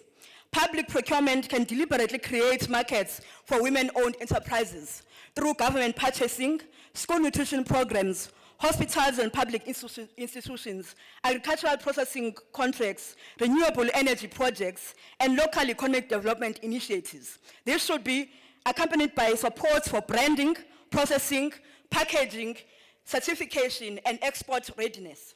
There must be stronger implementation and accountability. South Africa has many progressive policies, but the challenge is often implementation. Every land, agricultural, environmental, and youth program should publish disaggregated indicators showing how much land was allocated to young women, how many have secure tenure, how much financing reached young women, how many women-owned enterprises were created, how many jobs were generated, and how many young women occupy decision-making positions, whether beneficiaries remain economically active and sustainable. In other words, young women should not only be beneficiaries of policy, they should be measurable beneficiaries of public investment. There must be building of resilience and not dependency. Finally, interventions should recognize the realities facing rural and township young women, which are climate change, unemployment, lack of infrastructure, unpaid care work, and limited access to markets.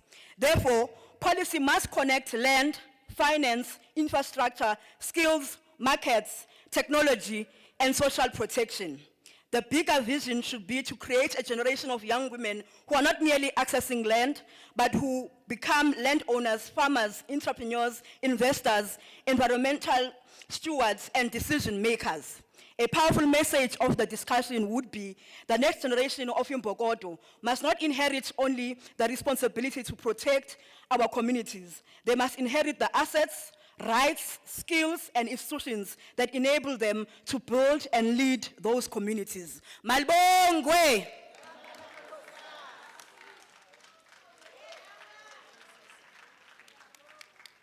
We expect that from a young lion. Ne? Malibongwe.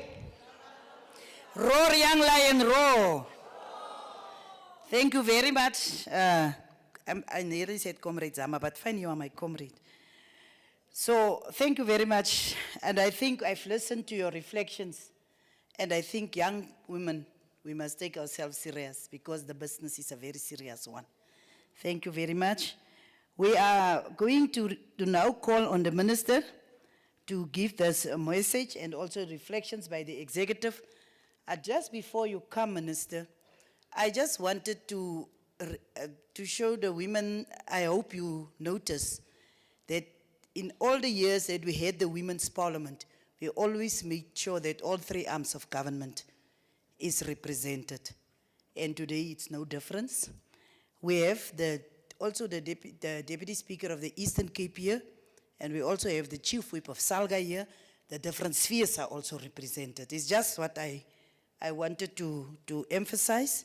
Now, I don't know, it seems as if the minister doesn't want me to introduce her a little bit properly. But it's fine. I'm just safe to say that we used to sit together in the NEC. I think so. But she used to be a deputy minister in different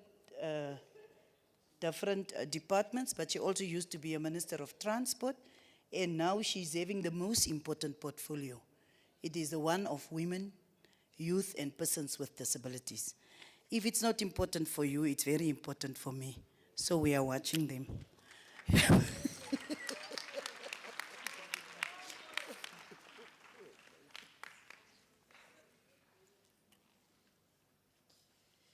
Thank you very much, Program Director, Honorable Sylvia Lucas. Let me also stand on the protocol already observed and established. However, I would want to recognize our distinguished guests who are women of South Africa present in this hall, but also watching from the lengths and breadths of our country, South Africa. Wathint Abafazi. Wathint Imbokodo. Malibongwe. Igama lamakhosikazi. I am honored to bring a message of support on behalf of the Department of Women, Youth and Persons with Disabilities, and on behalf of the women of South Africa who are not in this hall today, but whose lives are the subject of everything we have assembled for. Program Director, let me begin where we should always begin, with what organized women have already won. 70 years ago, when the women who came before us marched on the union buildings, women's lived realities were a far cry from where we are today. They had no vote, They had no standing in law. Many of them could not open a bank account without a man's signature. Yet, despite this level of dehumanization, they had a vision which is now 72 years old. 2 years before that March of 1956, in 1954, the women of this country adopted the historic Women's Charter. That is where the 72 years of vision in our theme begins. Long before there was a constitution to protect them, women wrote down what a free South Africa would have to look like. Equality before the law, equal pay, the right to own property, paid maternity leave, child care, and an end to the laws that made a woman a permanent minor. At the time when they wrote this Women's Charter, those women were minors in South Africa. They could not take any decision, irrespective of the status of the decision. They could not even decide about their own bodies. If they were to go to theater for an operation, they needed a minor's consent, irrespective of age. Even for cesarean section, the husband had to sign the minor's consent. If the husband was in mines and therefore not available, the first son or the son who was above 18 years, who after 18 years would have become a major, would therefore have come to sign the minor's consent for the mother. If the son and the husband were not available, then the medical superintendent of the hospital would sign a minor's consent. Dr. Tembekwayo is here. She can actually testify to this one because it happened in hospitals up until about 1993. Today, a woman is no longer a minor in law. A woman may own land in her own name, inherit from her father, and remain in her home after her husband dies. Today, we take these things for granted. Women make up 43.5% of our National Assembly, up from 28% in 1994. 45% of our judges are women. You've seen the judge here, up from only 2 women in 1994. And a South African woman is now serving as the Chief Justice of the Republic. More than 60% of our university graduates are women since 1994. In fact, since 1994, nearly 3.4 million housing subsidies have been approved, and 58% of them went to women. Everyone and everything of these victories was fought for by women whose names never reached the spotlight. So we have every reason to celebrate. Let us celebrate the domestic worker who is now protected by law, the farm worker who now has a minimum wage, the girl in Kalishwe who will finish matric this year, in a country where in 1996, fewer than 16% of women had done so. Let us also celebrate that this commemoration is hosted at a university carrying the name of Sol Plaatje, in a province where a young woman can now study astronomy and work at the largest radio telescope on Earth for free through the National Student Financial Aid Scheme. Honorable members, despite the significant achievements we have registered, we remain far from where we wish to be. 70 years later, women continue to navigate a complex landscape of intersecting oppressions rooted in colonial legacies, neo-colonial extraction, patriarchal structures, and global economic injustice. Colonialism imposed foreign legal systems that codified women's subordination. It destroyed indigenous governance structures in which women held power. It introduced doctrines that justified patriarchal control over women in every sphere of life. At some point in our history, we're considered somebody's property. That is no longer the case in law, but women's relationship to land, property, and related productive assets still demands our urgent attention because the law changed, but the ownership is very resistant. The structural adjustment programs of the 1980s and 1990s imposed on this continent devastated African economies, gutted public services, and push millions of African women into informal work, unpaid care work, and precarious livelihood. Our approach to building resilient economies cannot ignore the disproportionate burden women continue to carry on behalf of everyone.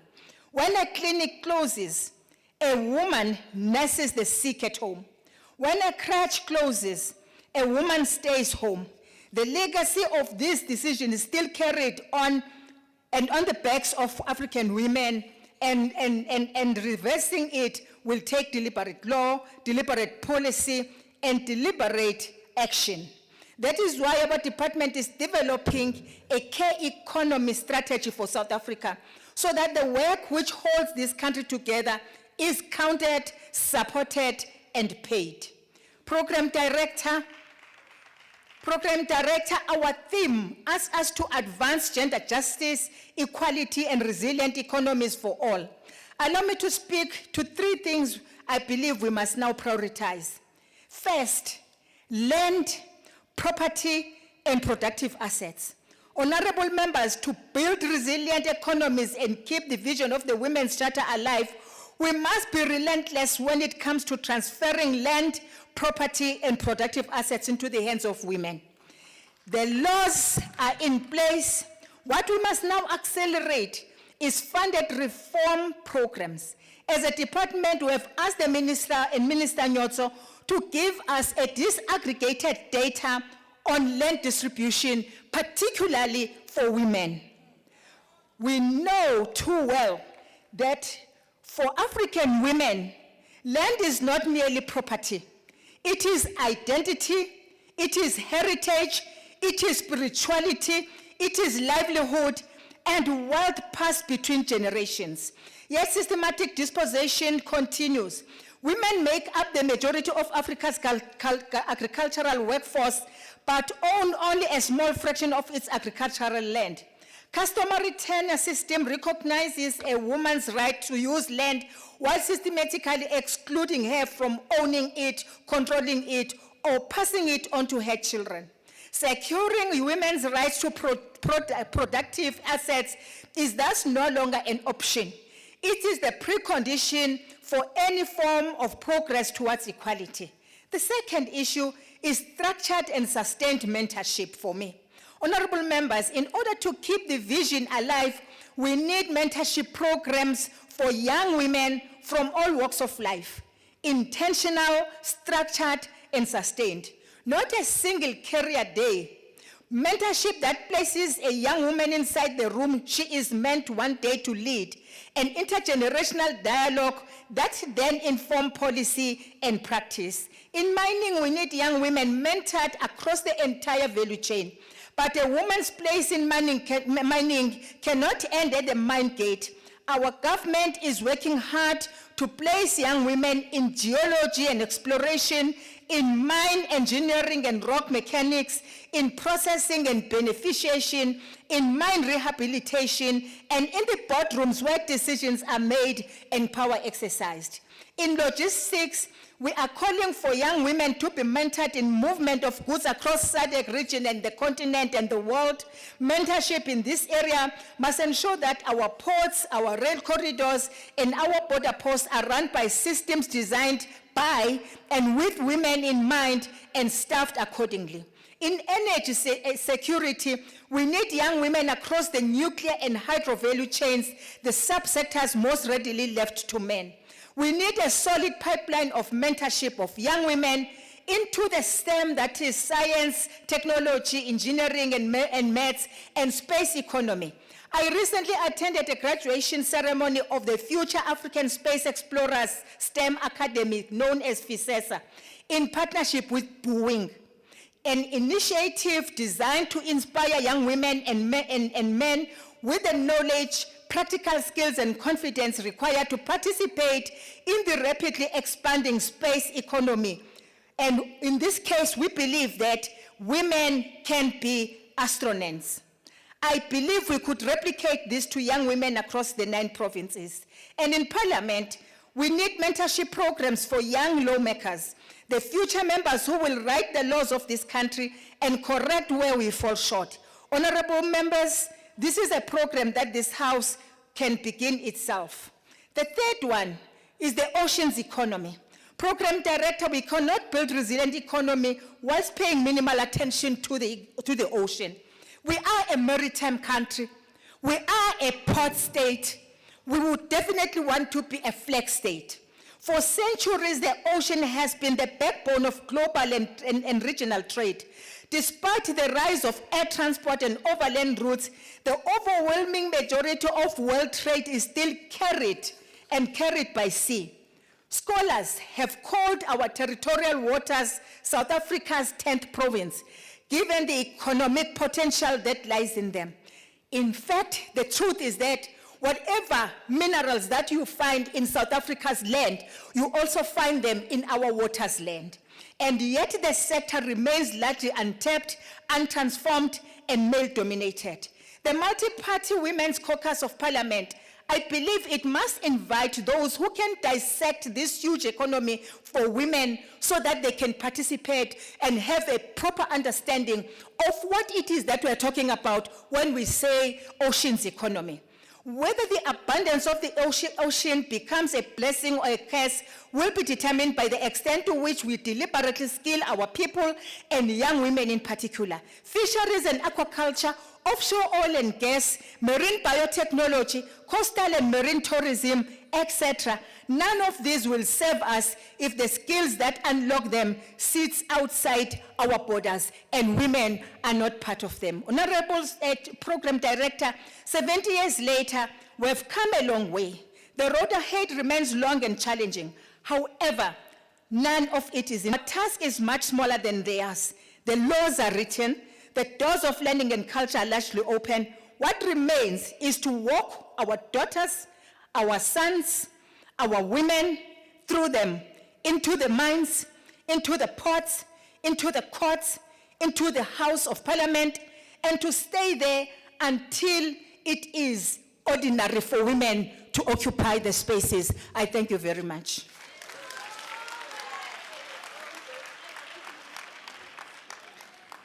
Thank you very much, Minister. I think, in fact, you brought a very inspirational message to us.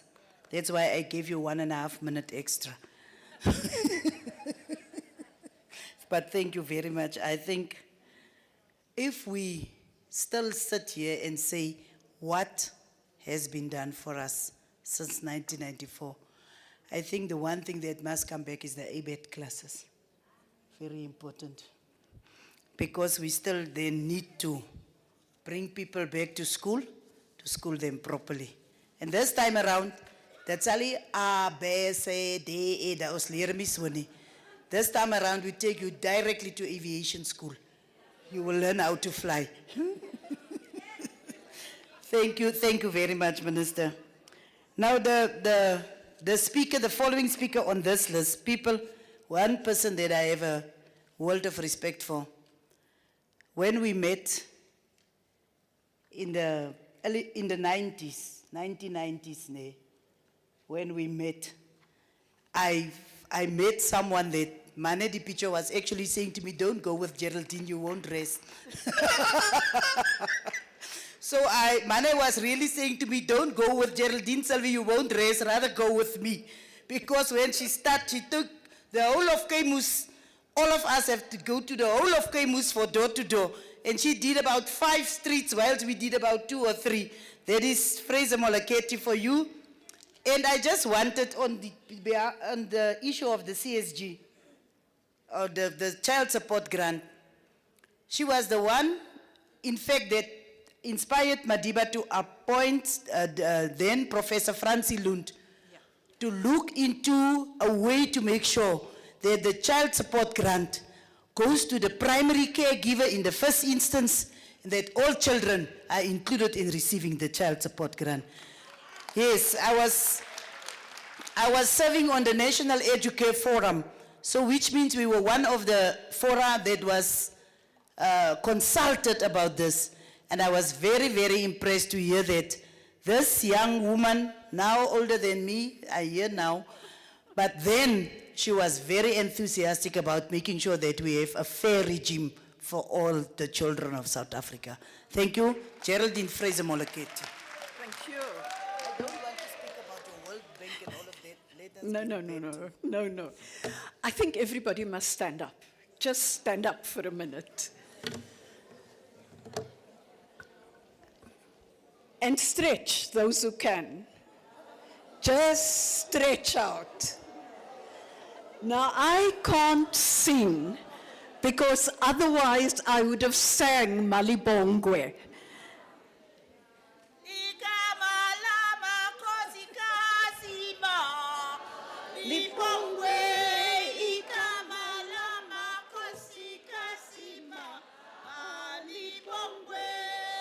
Malibongwe,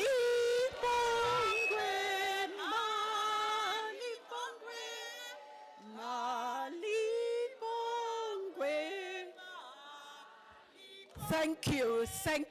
Thank you very much, everyone. I think you may be wondering why I'm here today.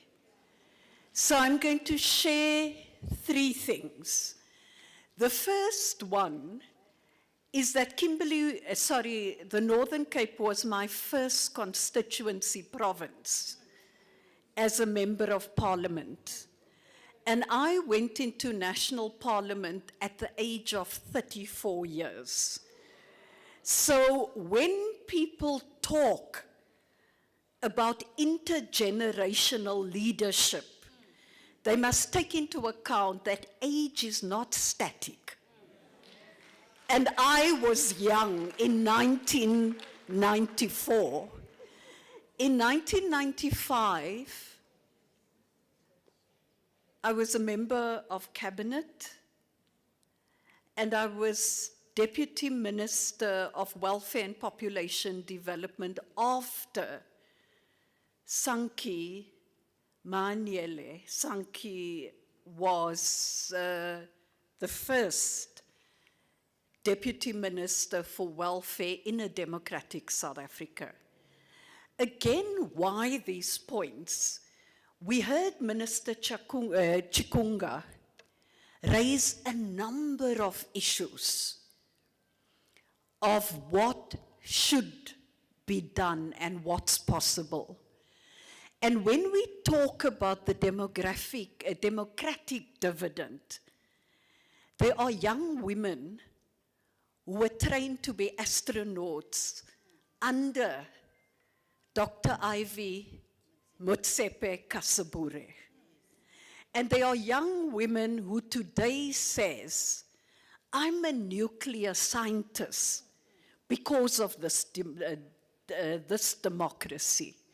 So we're not talking about what's impossible. We're talking about what was started, and we must just take forward to scale. And this includes the work on the ocean economy, because in the Eastern Cape, there are young women academics who are doing research on the ocean economy all along the eastern and west coast of Africa, beyond South Africa. It's part of the demographic dividend and democratic dividend. And the reason I got everyone to sing Malibongwe, even though I'm a bit vocally challenged when it comes to singing, I can talk, but singing is something else. It's because this has almost become the women's anthem for all women, irrespective of what political home they may be in now or where they come from. Because it's the women of yesteryear that made it possible for us to be here in the numbers we are in, and for women online. And we must never take it for granted. And I'm going to go into that a little bit now. Second point, in 1995,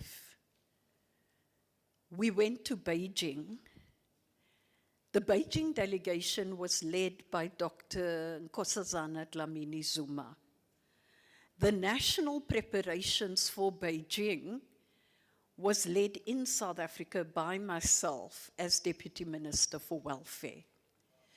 We developed, as a country, a compact for women, and we went to Beijing, and at intergovernmental level and non-governmental level, we fought for a document that was adopted by the women of the world. And women in the governments at the intergovernmental conference unanimously adopted the Beijing Platform of Action.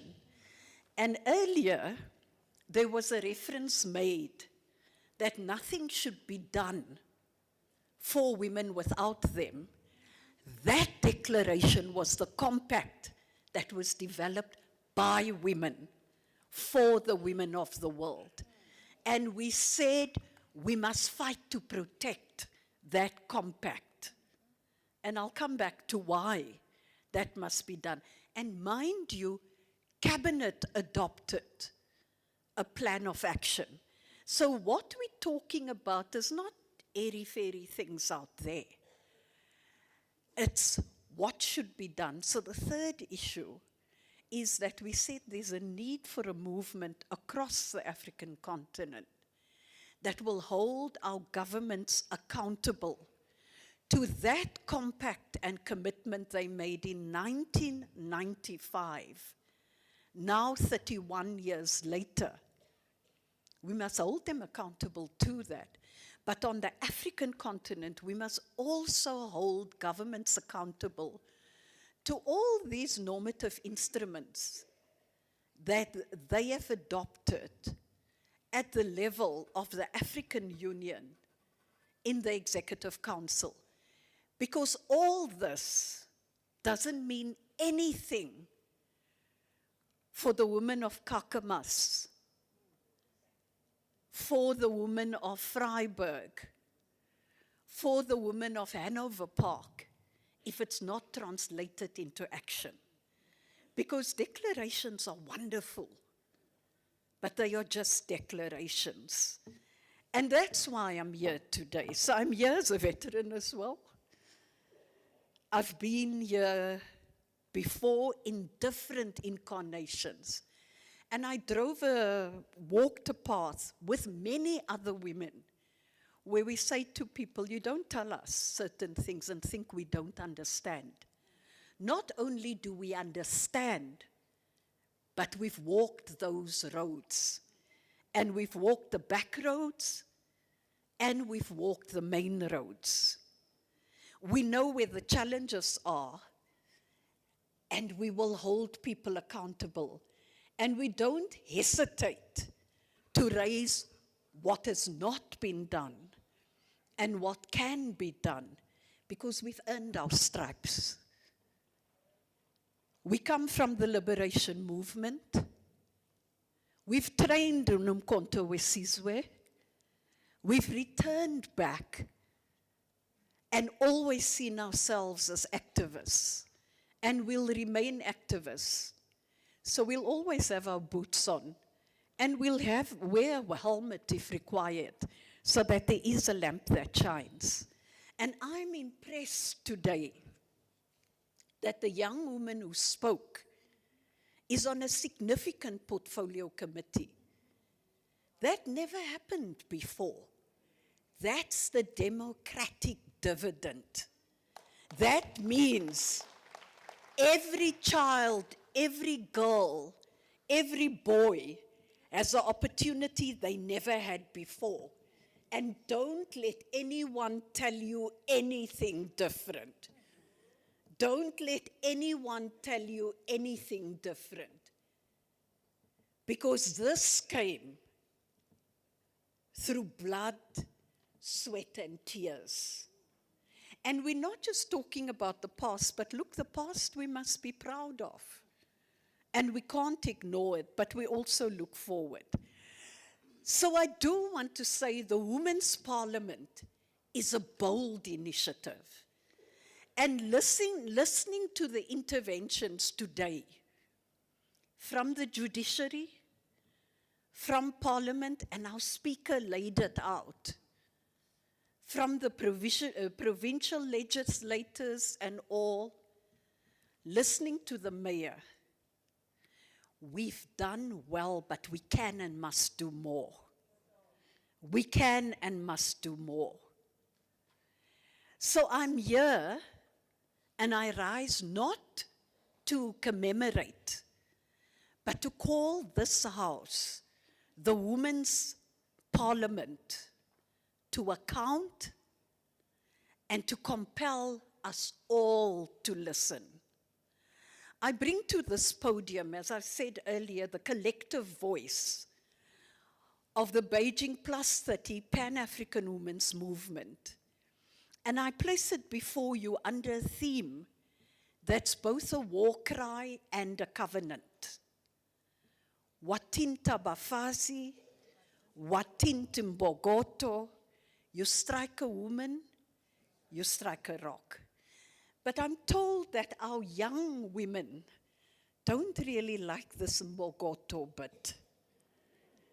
They say it means that either we take all the blows or we are supposed to be so resilient that there's no place to at times say, we also need to be supported. And the minister spoke about the issue of the unpaid work and how that contributes to the gross domestic product. But I said to the young women, I still want to have a debate with you around the rock, because I personally still want to walk that rock, but I hear you.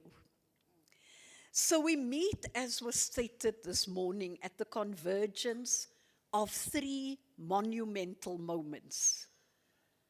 And it's been said repeatedly, but we say it again for people to remember. 72 years since the 1954 Women's Charter, 70 years since the 1956 Women's March, and 30 years of constitutional democracy. The women of 1954 did not petition for modest concessions. They weren't looking for crumbs. They declared that women share the cares and anxieties imposed by poverty and its evils. As a matter of fact, we recognize that because we always say, poverty has a woman's face. We demand land, we demand equal pay, we demand dignity, and above all, we demand bodily integrity. The 1994 Women's Charter for effective equality carried that vision into the constitutional transition. So when we were part of the negotiators at CODESA, we could draw on the Women's Charter, the 1994 Charter that came through the Women's Coalition. And mind you, the Women's Coalition was multi-party, multi-sectoral, had women from across all faiths. We did it together. And if I can give an anecdote, I was breastfeeding. I took my baby with me into the negotiations. And they could see that we weren't talking theoretically. What we wanted was what we live. I then want to take this forward and say the 2021 Women's Charter for Accelerated Development now ask whether our institutions have moved to measurable change. And this is the question Parliament must answer. So let us confront the present honestly, moderator.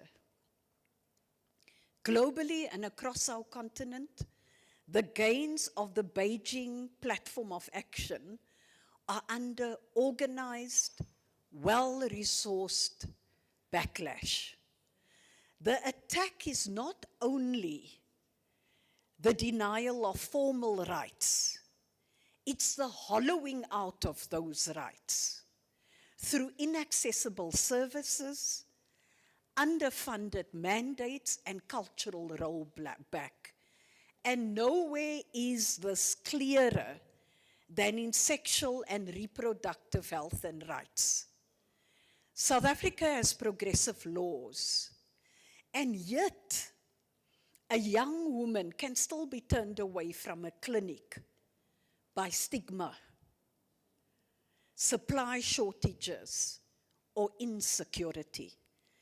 And I think public servants must remember, whether they're at national, provincial, or local government level, they're accountable to the people. They're drawing salaries from us. They can't just point to politicians and forget you are paid to deliver a service and deliver it well. You are paid and you chose to be employed in the public service. And when you are an educator, do it well. Provide quality education to our children, because we want those kids to achieve what was never achieved in their families before. And we won't hold back on that accountability. So it's not just about the elected representatives, it's you, the public servant. And the private sector must do its bit as well, and create jobs, and ensure that there's entrepreneurship for young people. And then civil society, including the interfaith sector, do your bit. Ensure that you are accountable as well, because we tend to look one side only. So as we go to the ballots on 4th November, ensure that we see where the problem lies.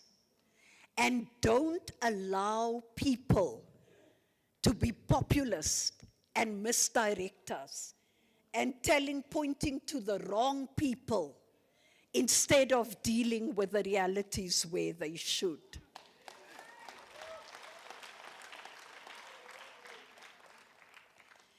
So let this house hear plainly. There is no economic emancipation without bodily autonomy. And this was said earlier, and the speaker said it eloquently and in many languages. Ek is maar bietjie, ek kan nie te veel tale praat nie, so I'm, yeah. A woman who cannot control her reproductive health is robbed of her education, her labor, and her leadership. The global rollback of reproductive rights is not only a moral assault, it's an economic strategy to keep women out of power, and let us understand that. As Audre Lorde reminds us, and I quote, "I am not free while any woman is unfree, even when her shackles are very different from my own," close quotes. This parliament of the people, the Women's Parliament, and the legislators, wherever they find themselves, must use its oversight to ensure that progressive law becomes lived protection, unhindered, ongehinderd, and unafraid. Moenie bang wees om dit te implementeer nie. And universal for everyone, vir almal. From Beijing to Agenda 2063, the question is no longer whether women work. We've crossed that bridge. It is about whether women own. It's whether women own. So Agenda 2063 envisions Africa whose development is people-driven and whose potential is carried by its women. And yet for too long, policy has confined women to survivalist, informal activity and unpaid care work. And as the minister said, that era must end now. Dit moet na 'n end kom. Maar ons moet die vrouens help wat die tamaties verkoop langs die straat om 'n klein winkeltjie te hê en later iets groter te wees. So through NEPAD and the African Continental Free Trade Agreement, we must move women from the margins of trade to the commanding heights for African industrialization. And the women mustn't miss it this round. And I must draw it to a close, van Sylvia kan rof wees. So to convert this vision into a reality, the House must shift from commemorative declarations to enforceable mechanisms.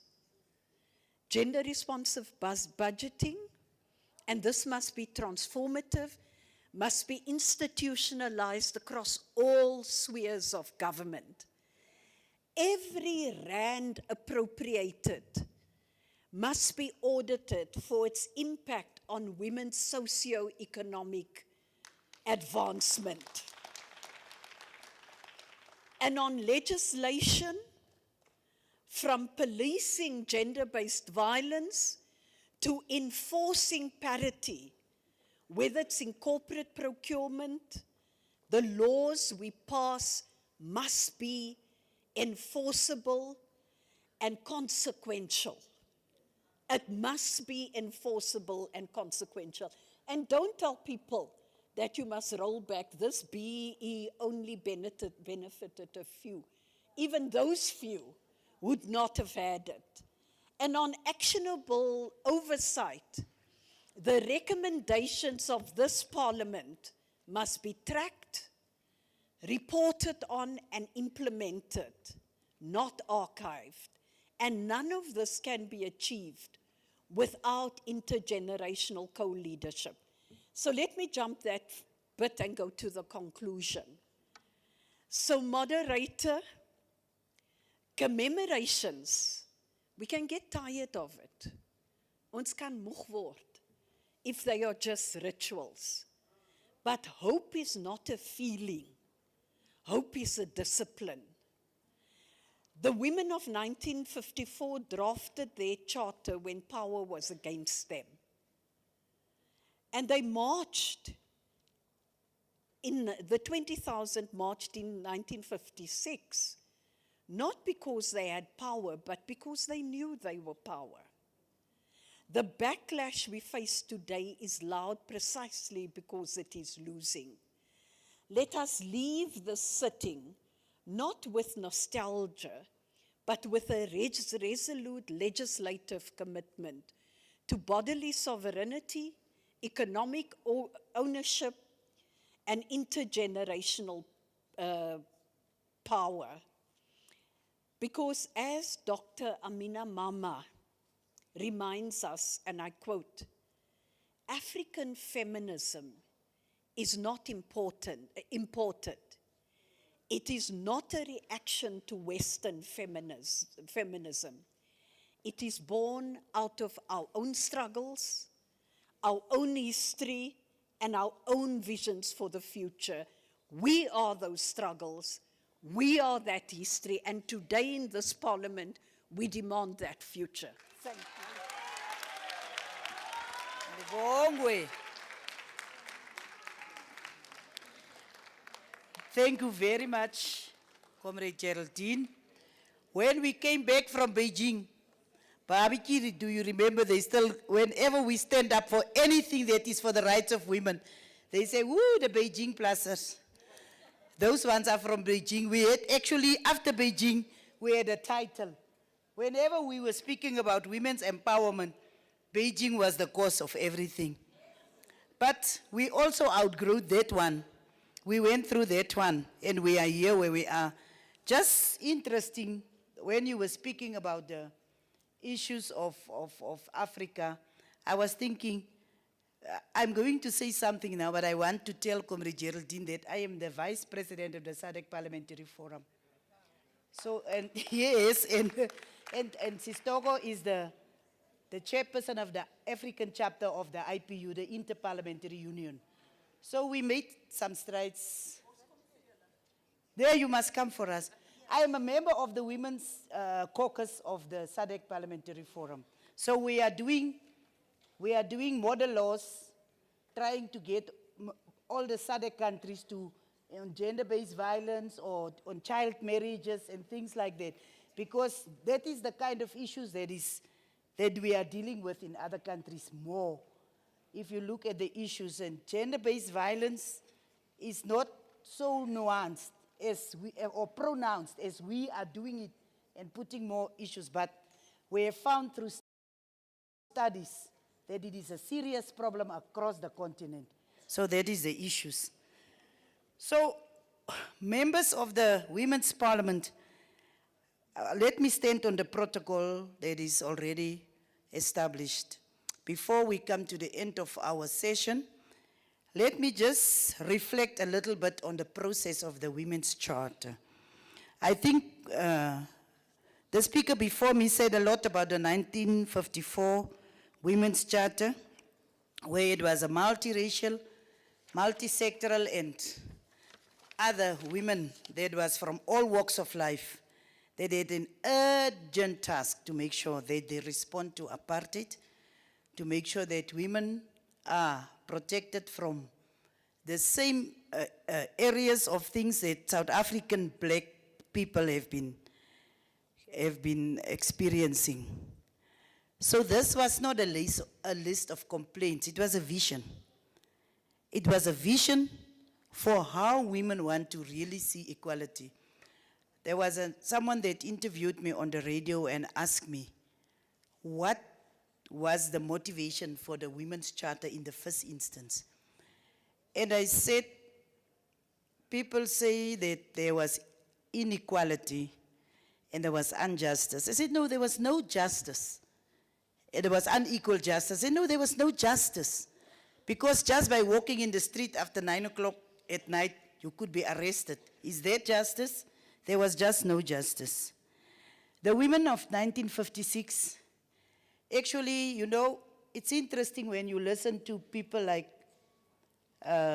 Ma Bertha Goa and others that was part and parcel of that march, or of the organizing of that march, how they transported women's issues written on small papers in their shoes when they were traveling with the trains to Pretoria.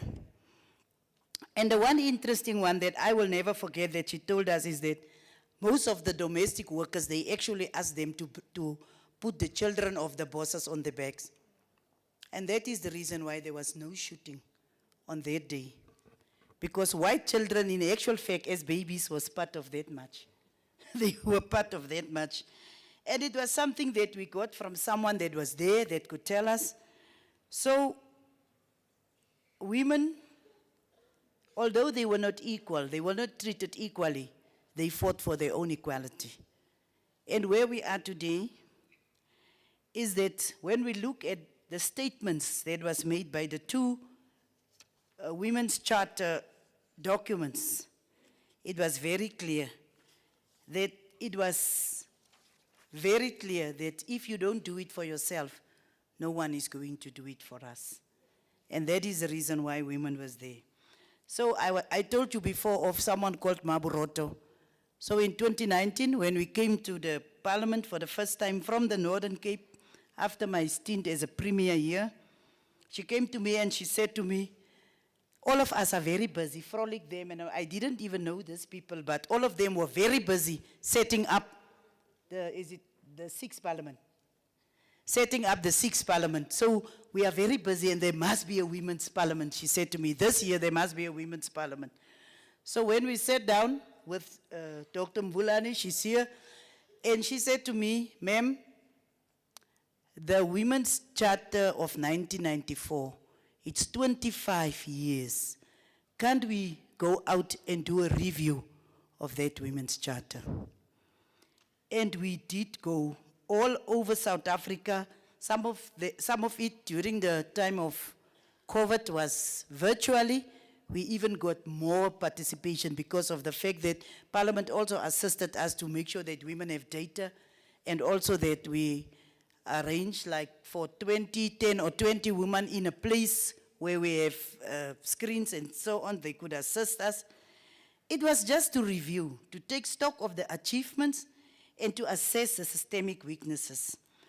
I couldn't just forget that, what is this woman of Sakina Kamwende asked me, she said to me, you know what, we are not impressed with the fact that you are now reviewing the Women's Charter. The only thing that we are wondering, why did it take you 25 years? And that was a challenge for us.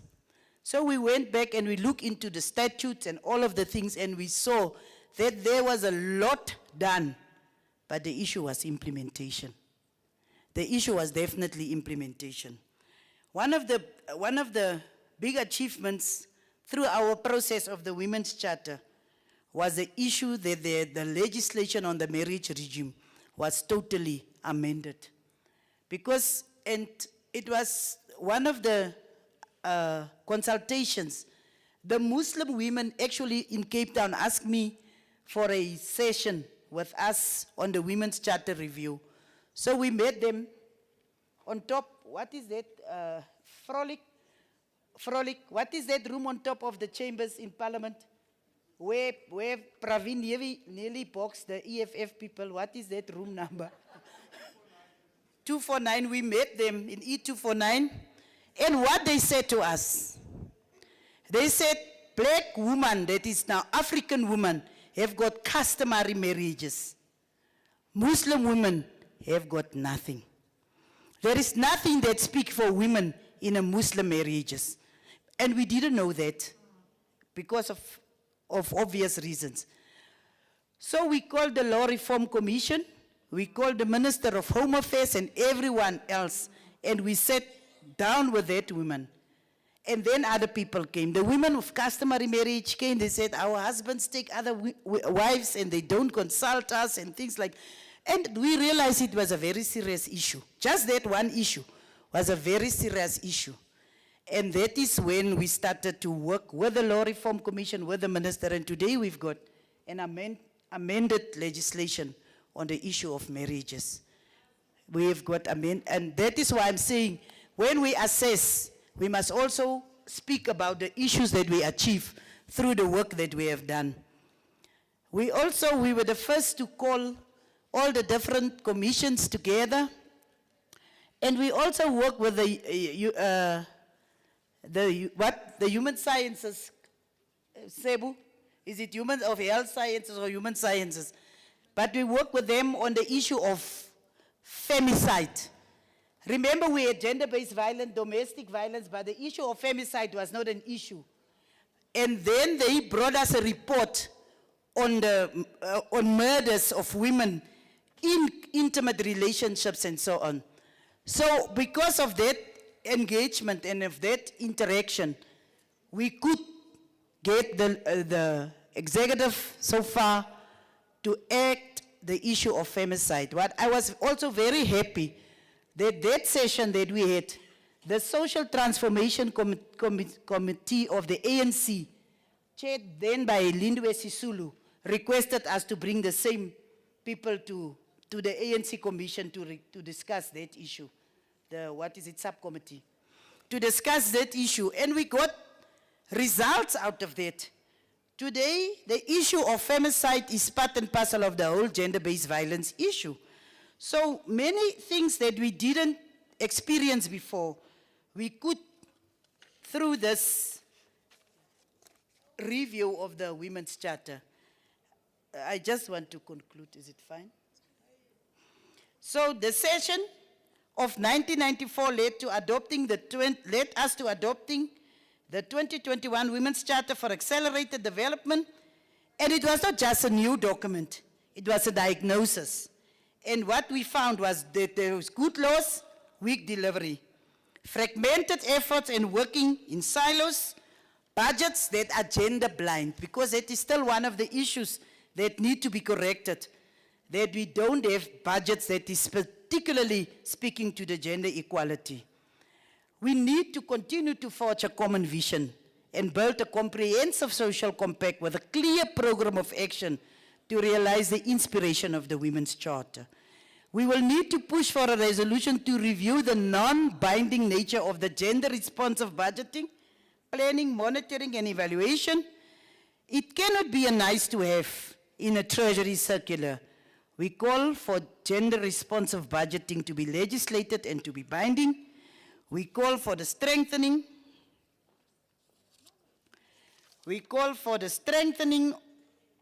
of the national gender policy framework. It must be costed and should be aligned to the national development plan. And we want to call on enhancing capacity building on integrating social policy issues with public spending. I love the fact that our Ministry of Women, when I met with the DG and the CFO, they are using our recommendations from the Women's Charter in the areas where it's possible to implement. Some of the things, it's still not there. We are not where we want to be. But we have got hope because of the fact that we could see, in terms of the legislative framework, a lot of change have taken place.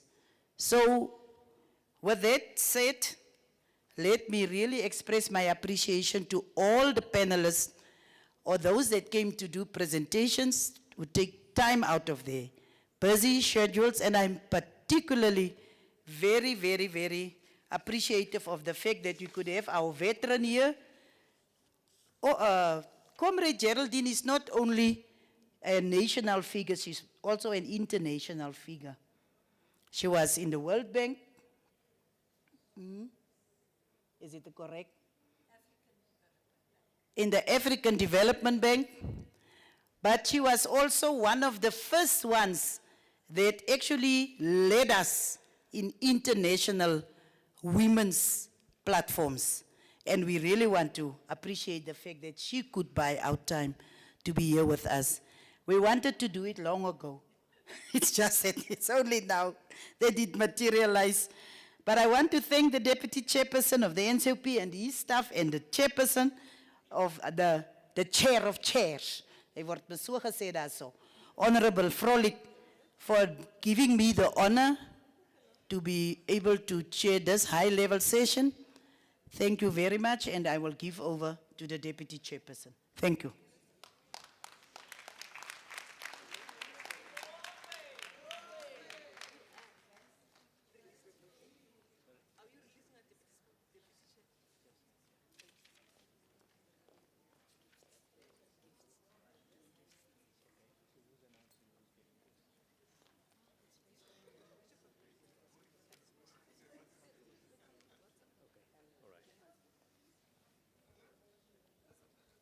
Greetings, everybody. Molibongwe. I've just been given a very short. Okay, let me assist you. Yeah, I think you're going to assist me with this. Thank you. Thank you. Thank you very much. I'm sorry, you know me, I used to be in the position that he's holding now. And I like to say, people, as you conclude, then they must finish. So I also told him, conclude and go sit down.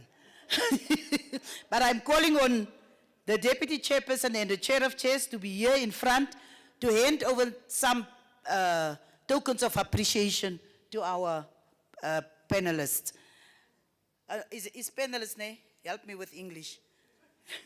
Because I would say speakers.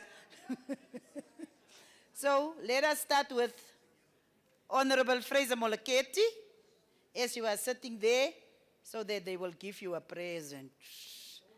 That is for appreciation. She's still as short as I remember. But the reason why she's shorter is that she's wearing tekkies nowadays. She used to wear high heels. So we will go to the next person. Zama, you are from Parliament. I think you must wait. You are from Parliament. Parliament must wait. Let us call the Minister, Minister Chikunga, with a nice coat. Thank you very much. Then we will go to the Deputy Speaker of the Northern Cape. Dat lyk vir my sy swanger as ek die besigheid so kyk. Prachtig. When we were, toe ons nog in die legislature hier was, toe is een van die members ook swanger, toe lyk het vir my so snaks, want ons moet daar so hard werk, en hoe kan een mens nog swanger is?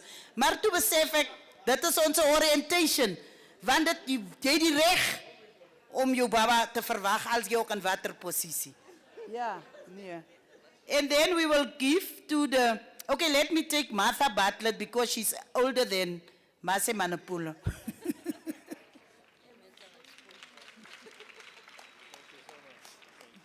Barbara exposed no her age. So, and then we will give a present or a gift to Mase, the MEC of Social Development in the Northern Cape Province. Okay, that, just because Barbara is my friend, I can't mention a title. She is the executive mayor of Solplaiki up until the 4th of November. So then we call on our own colleague, Zama. You will also get a present. Please declare it.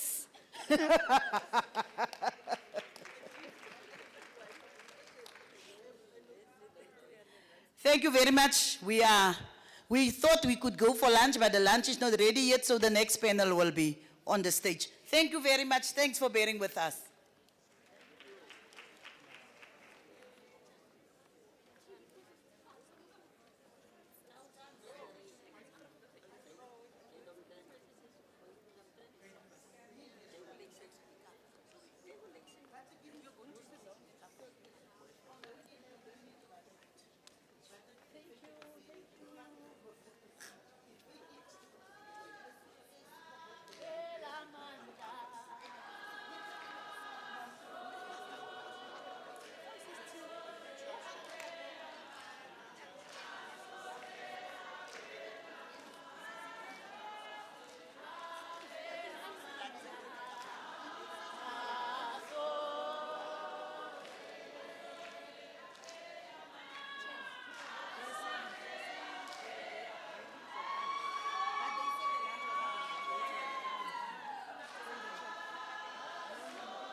Makhosikazi asoze aphela amandla asoze aphela amandla asoze aphela amandla. Women must show up. Can we stand and celebrate our being?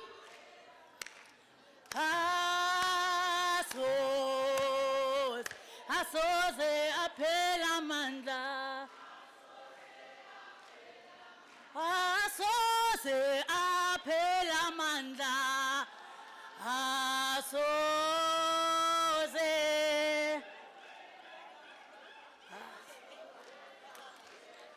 Malibongwe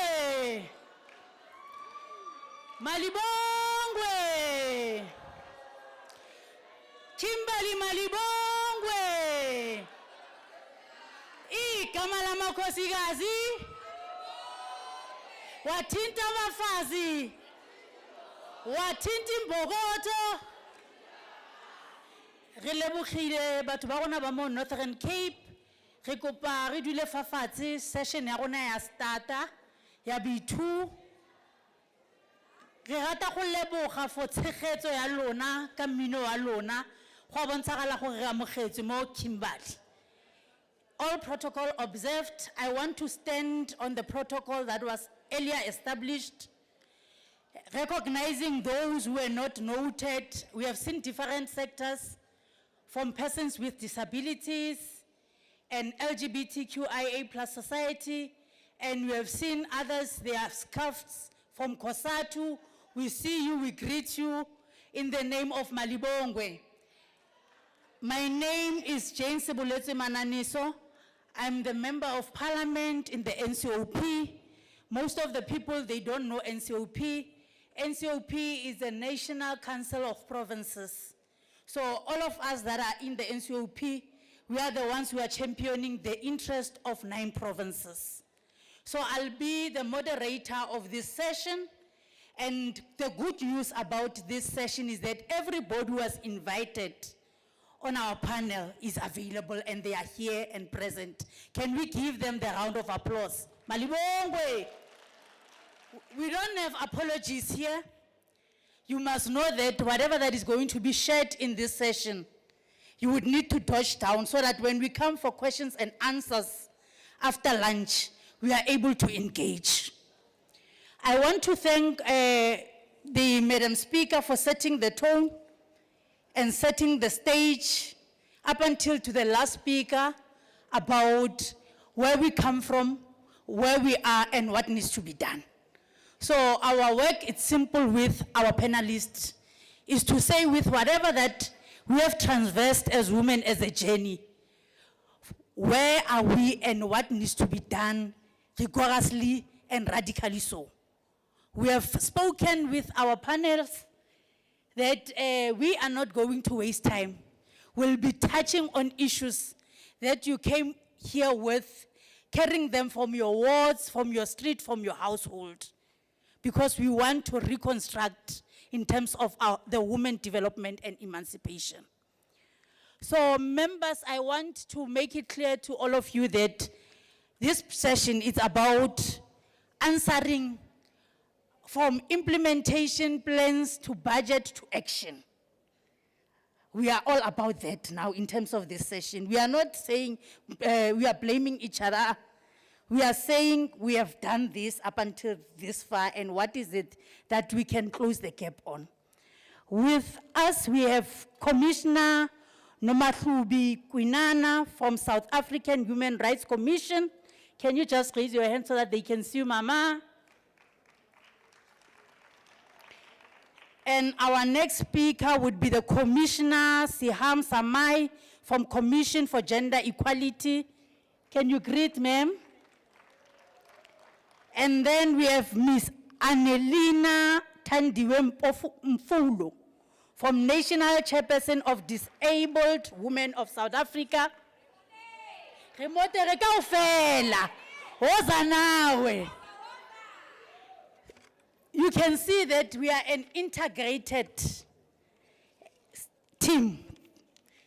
And then we have our last person who would be assisting as well with CGE on topic number 4. I hope all of you colleagues, you have the program with you, right? You don't have?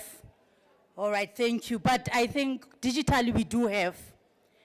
Our topic number 1, will be focusing on commitments to implementation, strengthening parliamentary oversight for gender-responsive government planning.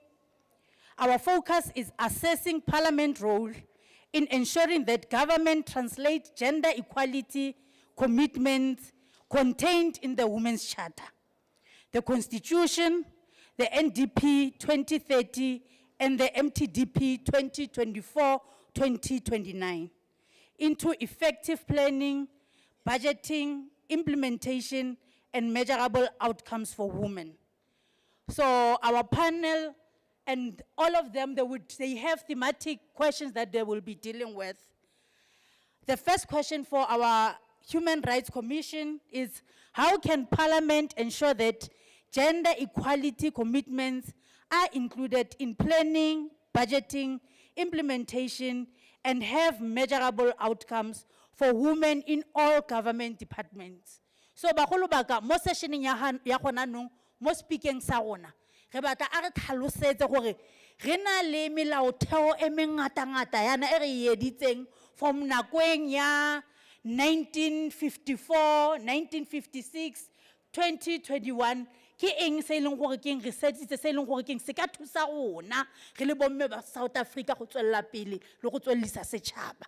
So ke kopa le kwaleng ha commissioner a bua about what are the things that we already have that actually strengthen and enforce the work that governments need to do and private sector in terms of women emancipation.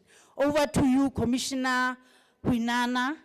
Come and speak to the women as you are carrying their hearts and souls.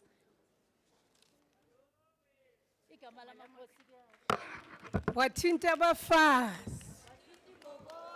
Wathint Imbokodo. Thank you so much for this opportunity, Program Director. May I really stand on the protocol that has already been established?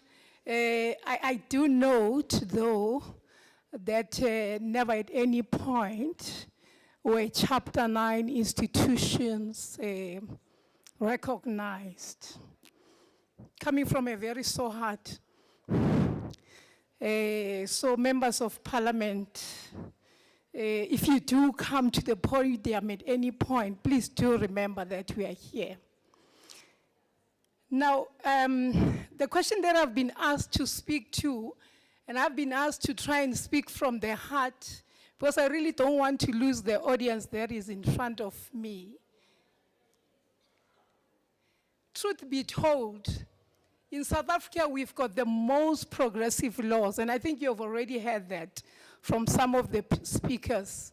We are doing very well. Each time there's a concern, we've got laws. You talk about sexual offenses, we'll come to you. You're talking about persons with disabilities, we are at it, we are busy with the act. You're talking about older persons, they're already accommodated.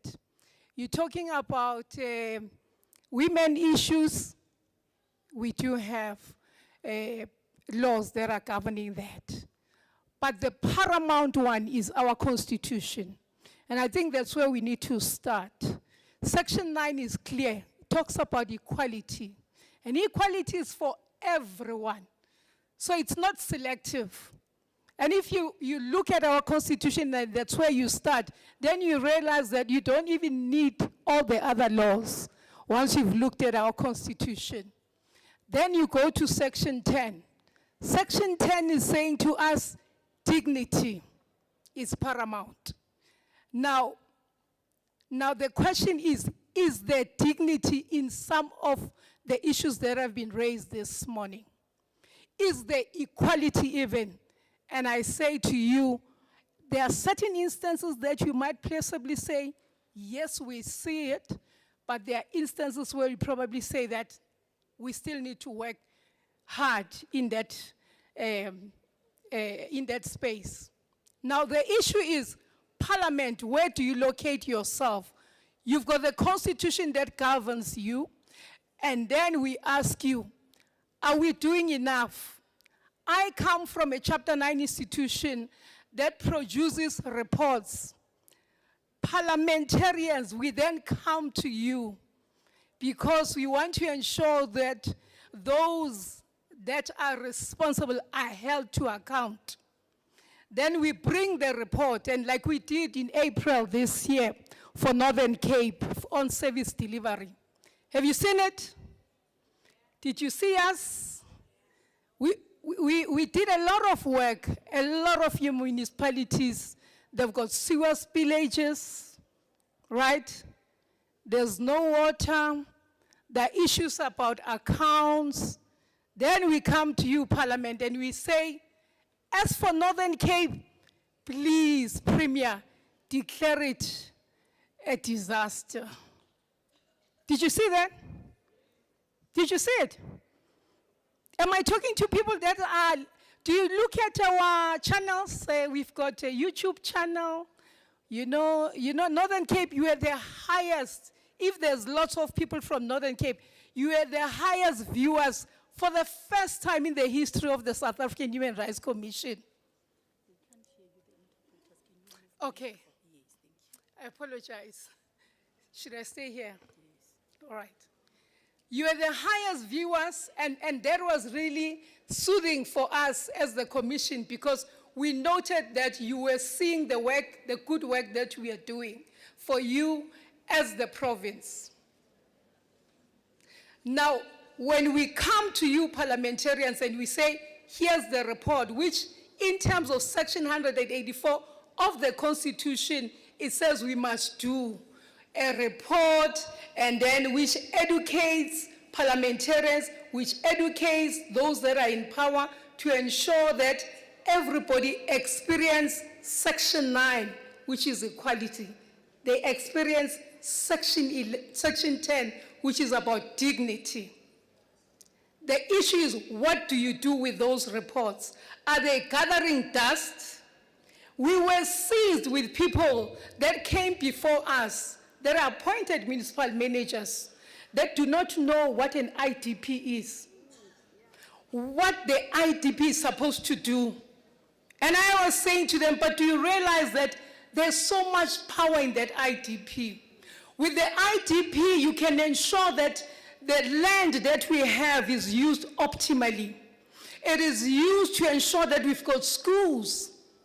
Because I've got a complaint from persons with disabilities that says, I have a child who stays as far as Uppington.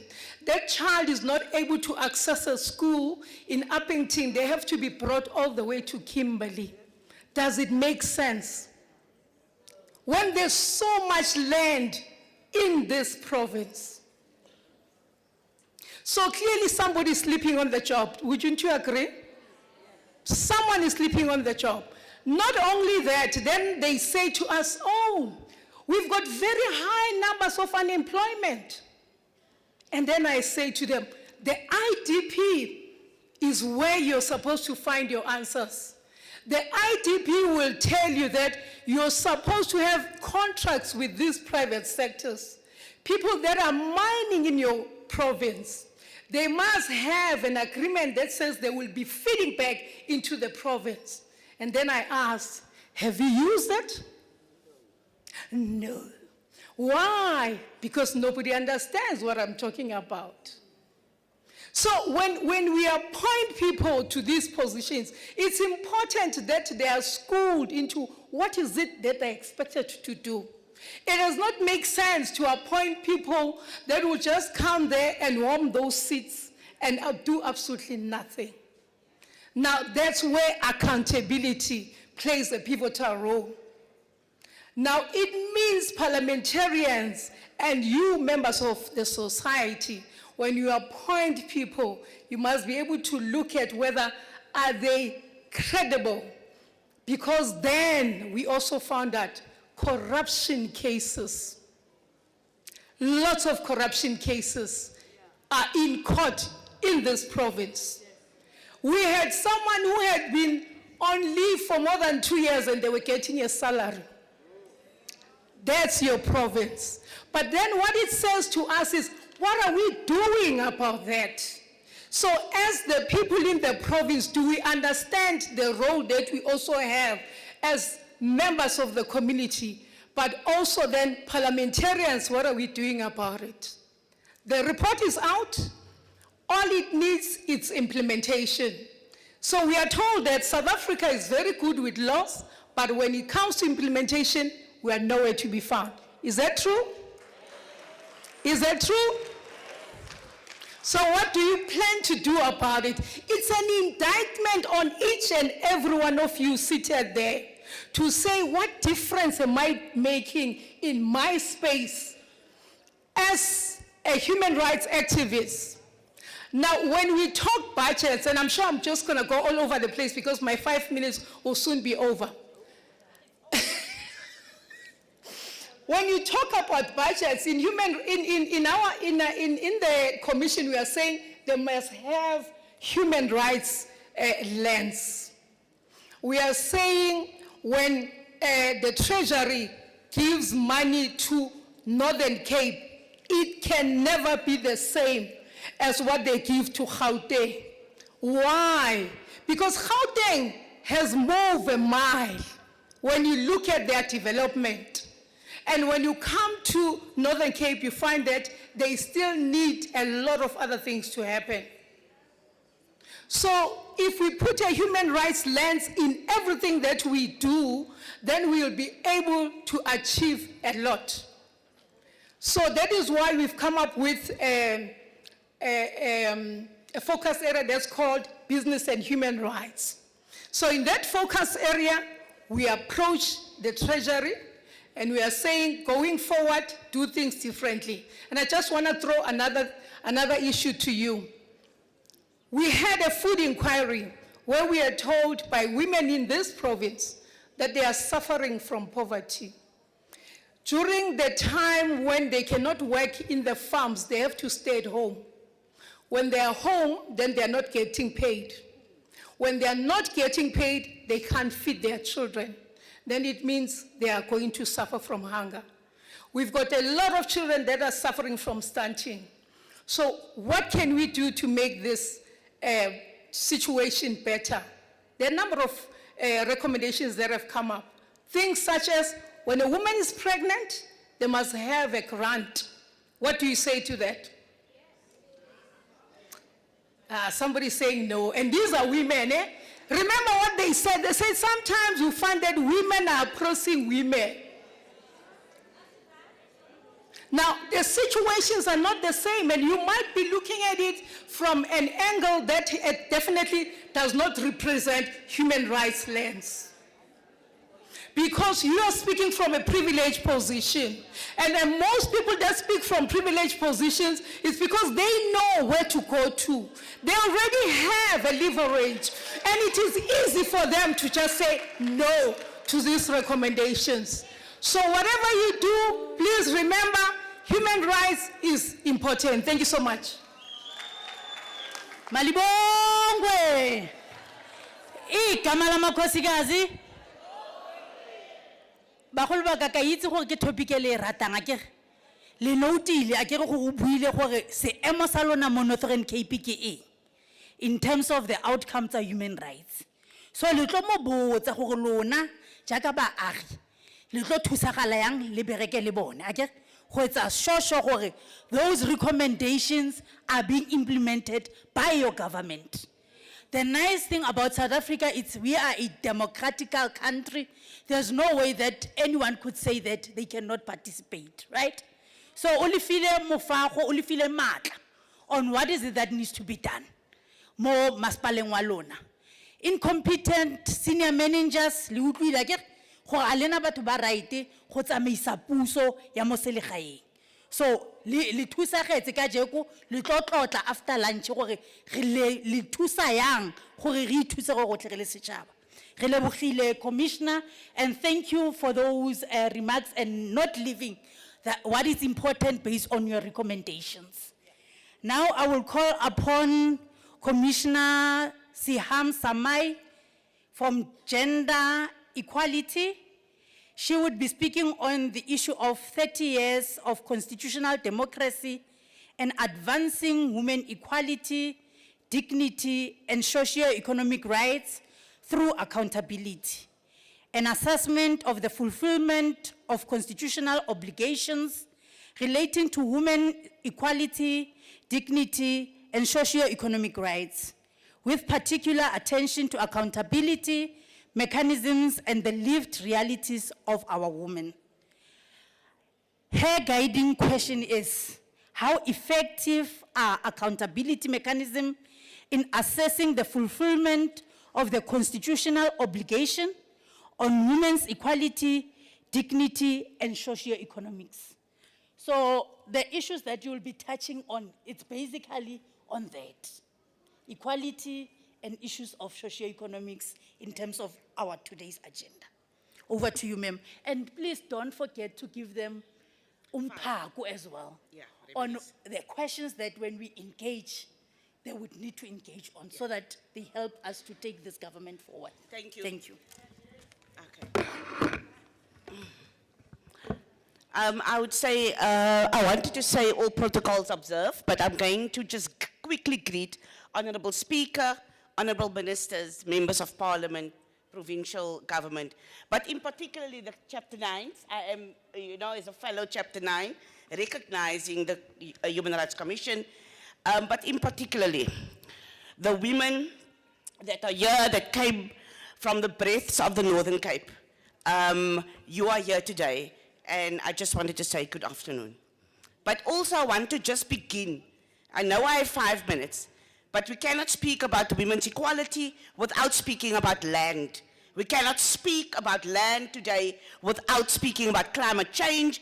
And for many women, land is food, livelihood, economic independence, as well as dignity. And when land is threatened, it threatens an entire chain of socioeconomic rights.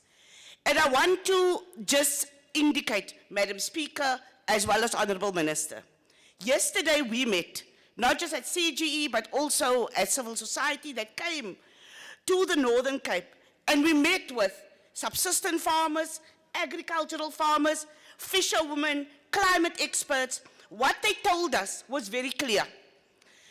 Climate change, land, is not an abstract environmental issue. It is already affecting women's ability to produce food, sustain livelihoods, and support their families. This is what we call an intersectional equality. And this means practice. Women do not experience land and poverty, violence, and access to justice as separate issues. As the Commission for Gender Equality, our responsibility is therefore not simply to ask whether South Africa has progressive laws and policies. We do have progressive laws and policies. What we ask is, are women actually experiencing the equality, the dignity, the socioeconomic rights promised by all in the Constitution? So once again, I'm going to acknowledge the women of Kimberley, Uppington, Kuruman, the Richtersveld, Concordia, Kakamas, Nabapeep, and many of the other areas that has communal properties, that has challenges around land. The Commission's research on women's access to communal land illustrates that women may obtain residential land but face barriers for commercial farming, tourism, and other activities. So we cannot simply ask, does a woman have land? We must ask, does she have control? Can she produce? Where is the post-settlement support? And these are all things that have been addressed in the research of the CGE. Can she access finance? Can she participate in decisions about it? And can she turn into a livelihood? This is the difference between formal equality, which is the laws, and substantive equality. So a woman, and I'm glad that it was raised. We see the problem in marriage and we see the problem in family law. We cannot speak. So Parliament is here, provincial legislatures are here. South Africa currently has a fragmented marriage law framework, including the Marriages Act of 1961, the recognition of customary marriages, and the civil unions. The bill is before Parliament and it seeks to create a single, more inclusive framework, and public hearings have been completed, but we still don't. And the Minister was speaking about this. A woman in a customary or religious marriage, certainty about her property rights, her inheritance, maintenance, divorce, and her legal status in that family, in that community, is important. And so we have made important advances, including recent administrative steps around marriage. But piecemeal solutions cannot replace. And customary marriages that remain unregistered create another practical access to justice problem. So the question is, where is the marriages bill? Where is the act? And secondly, we are still speaking about common law marriages. People, no. try to go to court with a common law marriage. We need the Domestic Partnership Act. It has been more than 20 years, and we still don't have those protections. How can a woman be expected to exercise her constitutional right if she cannot even obtain a certainty about her own legal status in her own marriage, through which many of those rights arise? So, for the Northern Cape, that means confronting this challenge head on. We need to call out. And I say, even though the court has extended the date to 2027, we are saying we want the Marriages Act in 2026. Because the question is very simple. You have a divorce? When a woman cannot afford to even do her own divorce, access her own inheritance, where does she go? So what must be delivered is tangible. First, land and economic security. Productive land, water, finance, support, post-settlement support. Here are the women from Concordia, the women from Richtersveld, the women from Priska, and all they are saying is post-settlement support. Third, climate and food security.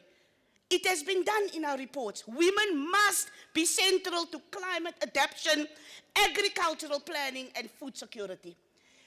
GBV infrastructure and security. Women must be central in relation to GBV. Effective forensic capacity. This is something which we have been calling on.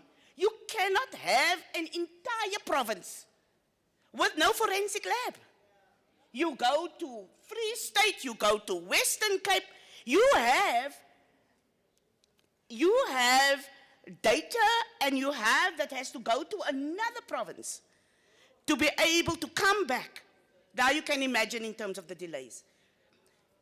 Fourth, accessible legal justice. There's legal aid lawyers, but how many do we have? We have those that is in Kimberley. We have a satellite in the R. We know the geography. So lawyers, advice officers, and referral networks that actually reaches rural and marginalized women. Fifth, measurable accountability, which my fellow Human Rights Commission Commissioner indicated. Every department must be able to say what was budgeted for, what was implemented, how many women have been reached, and not just women. Women with an X, women, the LGBTIQ+, and non-binary. What changed and who is accountable when it's not? So, and I want to say something important. We must be prepared to acknowledge where we have made mistakes. And it's okay to make mistakes. We make mistakes. But the important thing is we need to change. The problem is knowing that something is wrong, but continuing to do so in the same way. And what the previous speaker was talking about, what is transformative constitutionalism? Daai is 'n groot woord. But the issue that we're sitting with is it needs to change. We need to be able to see the front line of the women, and we need to be able to see that the land belongs to them. So have we delivered on the promise of equality? What we are going to deliver now and how we will know that it has been delivered. So the Constitution gave us the promise. And so the women are asking us today to make it real. Those are only 5 issues. Forensic lab, land, access to lawyers at least when they can't access their rights. We want the Marriages Act. We want the Domestic Partnership Act. And we want real substantive equality for the women of the Northern Cape as well as South Africa. Thank you very much. Malibongwe. Igama lamakhosikazi. A re kreyeng naga re le basadi re ikemela ke re. The message is very clear that there are laws that we need to enact as government to ensure that we access the law, we access the land, and everything that we need to do in terms of creating resilient economies. So, honorable members and community at large, now I'll be calling before us Ms. Alina Tandiwe Mfulo. Ms. Alina Tandiwe Mfulo, she's a member of National Chairperson of Disabled Women of South Africa, and as well the Commission of Employment and Equity in the Department of Labor. Her topical matters will be on the rights to reality, constitutional accountability for gender equality in South Africa, assessing the extent to which constitutional and legislative commitment to gender equality have translated into implementation, institutional accountability, and tangible outcomes for women. She will be dealing with the issue on how far have constitutional and legislative commitments to gender equality have been implemented and are accounted for, resulting in tangible outcomes for women. The second topical issue is from the legal commitments to lift equalities, strengthening access to justice for women, the gap between institutional and legislative protections, and women's lived experiences, including access to justice, implementation of laws and policies, institutional responsiveness, and the barriers that continue to prevent women from fully exercising their rights. She will further respond on issues of what are the gaps between the constitutional and legislative protection and women's lived experience.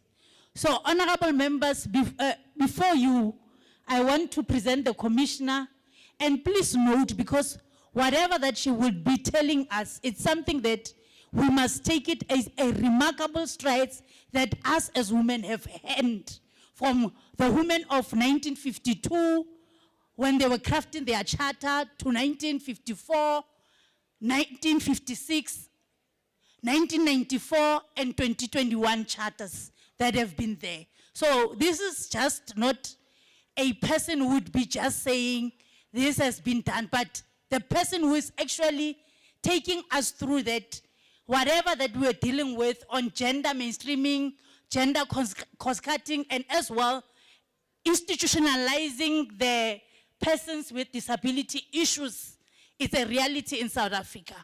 Take note so that in your municipality, if you don't have quotas of inclusion, you are able to go out from this women parliament and go and advise the mayor's office if they do have special projects for persons with disability.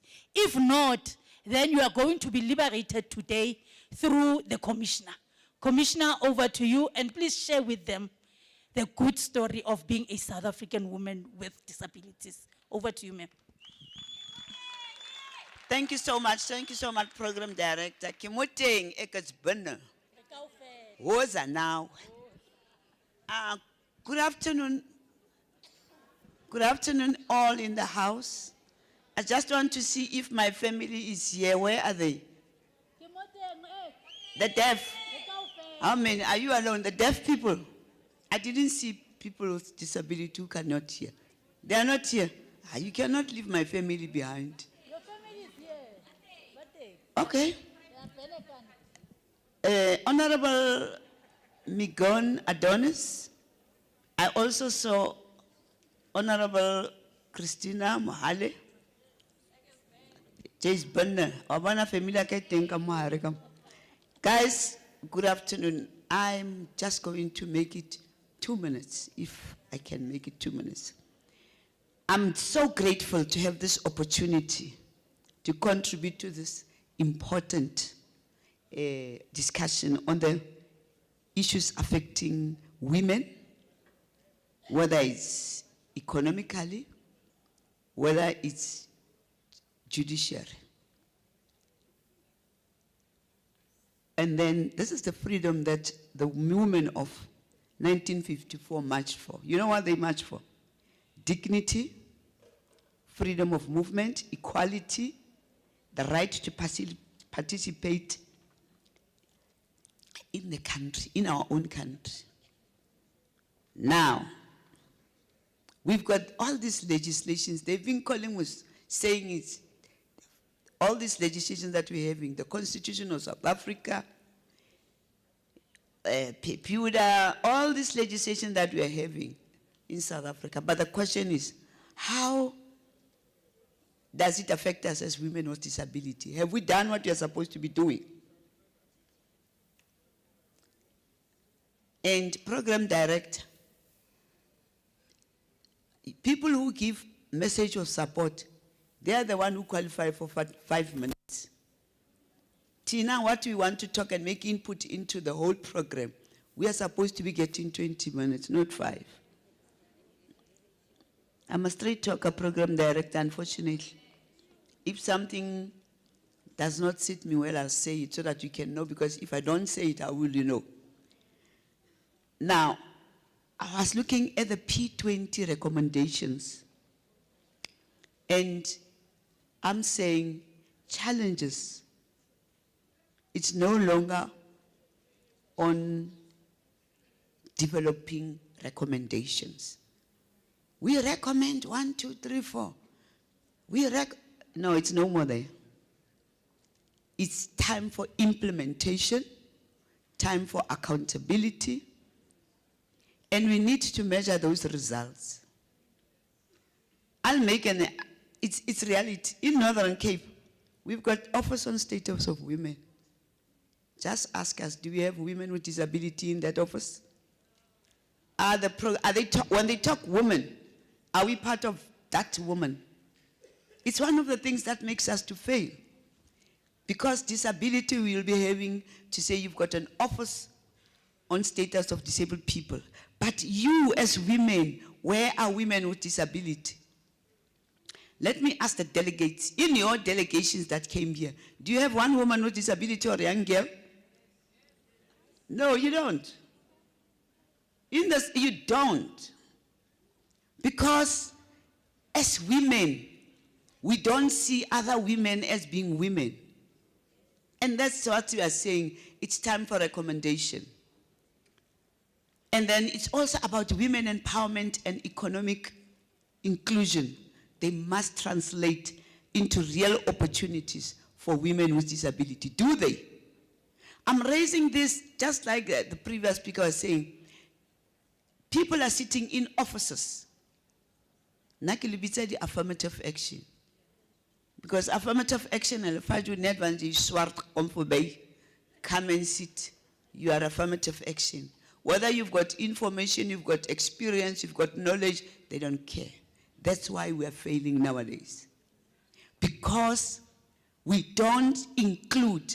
We want to take what we want because they are not like with Tandy. Tandy is questioning too much. When that woman comes into a meeting, it's a problem. But we are trying to teach each other to say, this is a challenge. So those are some of the things. So my recommendation is to say,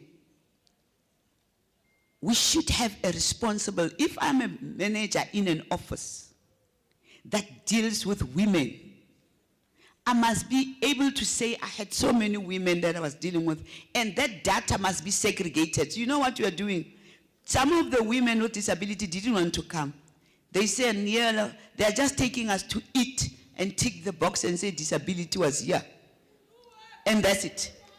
We are not going to be ticking boxes as women with disability. If you are saying whoever you are dealing with women, don't make us to tick the box.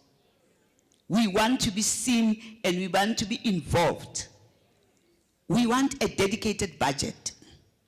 You know, some other departments, when you go to them, they say, I didn't budget for a sign language. I didn't budget for, now when I move around, I move with the person who pushes me around. That is my other legs, my assistant. But when I come in, you say to me, no, we only budgeted transport for 10 people, and this one is extra. So we are saying, let us have a dedicated budget, and let us have measurable targets, and a clear time frame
and you don't even know sign language.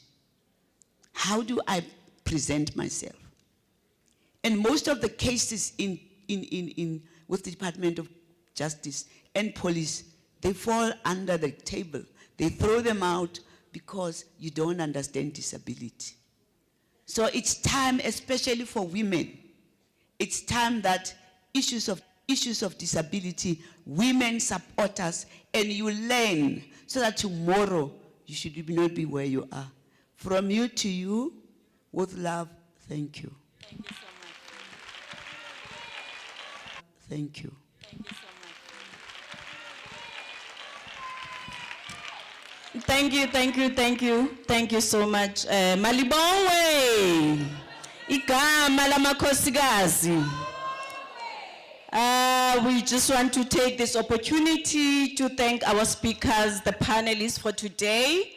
We had great insights from our three beautiful ladies here, Commissioner Kwinana, Ms. Tandiwe Mfulo, and our Commissioner Samai.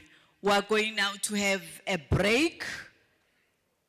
And then when we come back, we are going to proceed with Q&A session that is going to take place here. We are going to proceed with Q&A session that is going to take place here. So all our presenters must go to have lunch on the third floor. No one is going to be left here. I believe all of us will enjoy the session. We're going to continue when we come back. Thank you so much.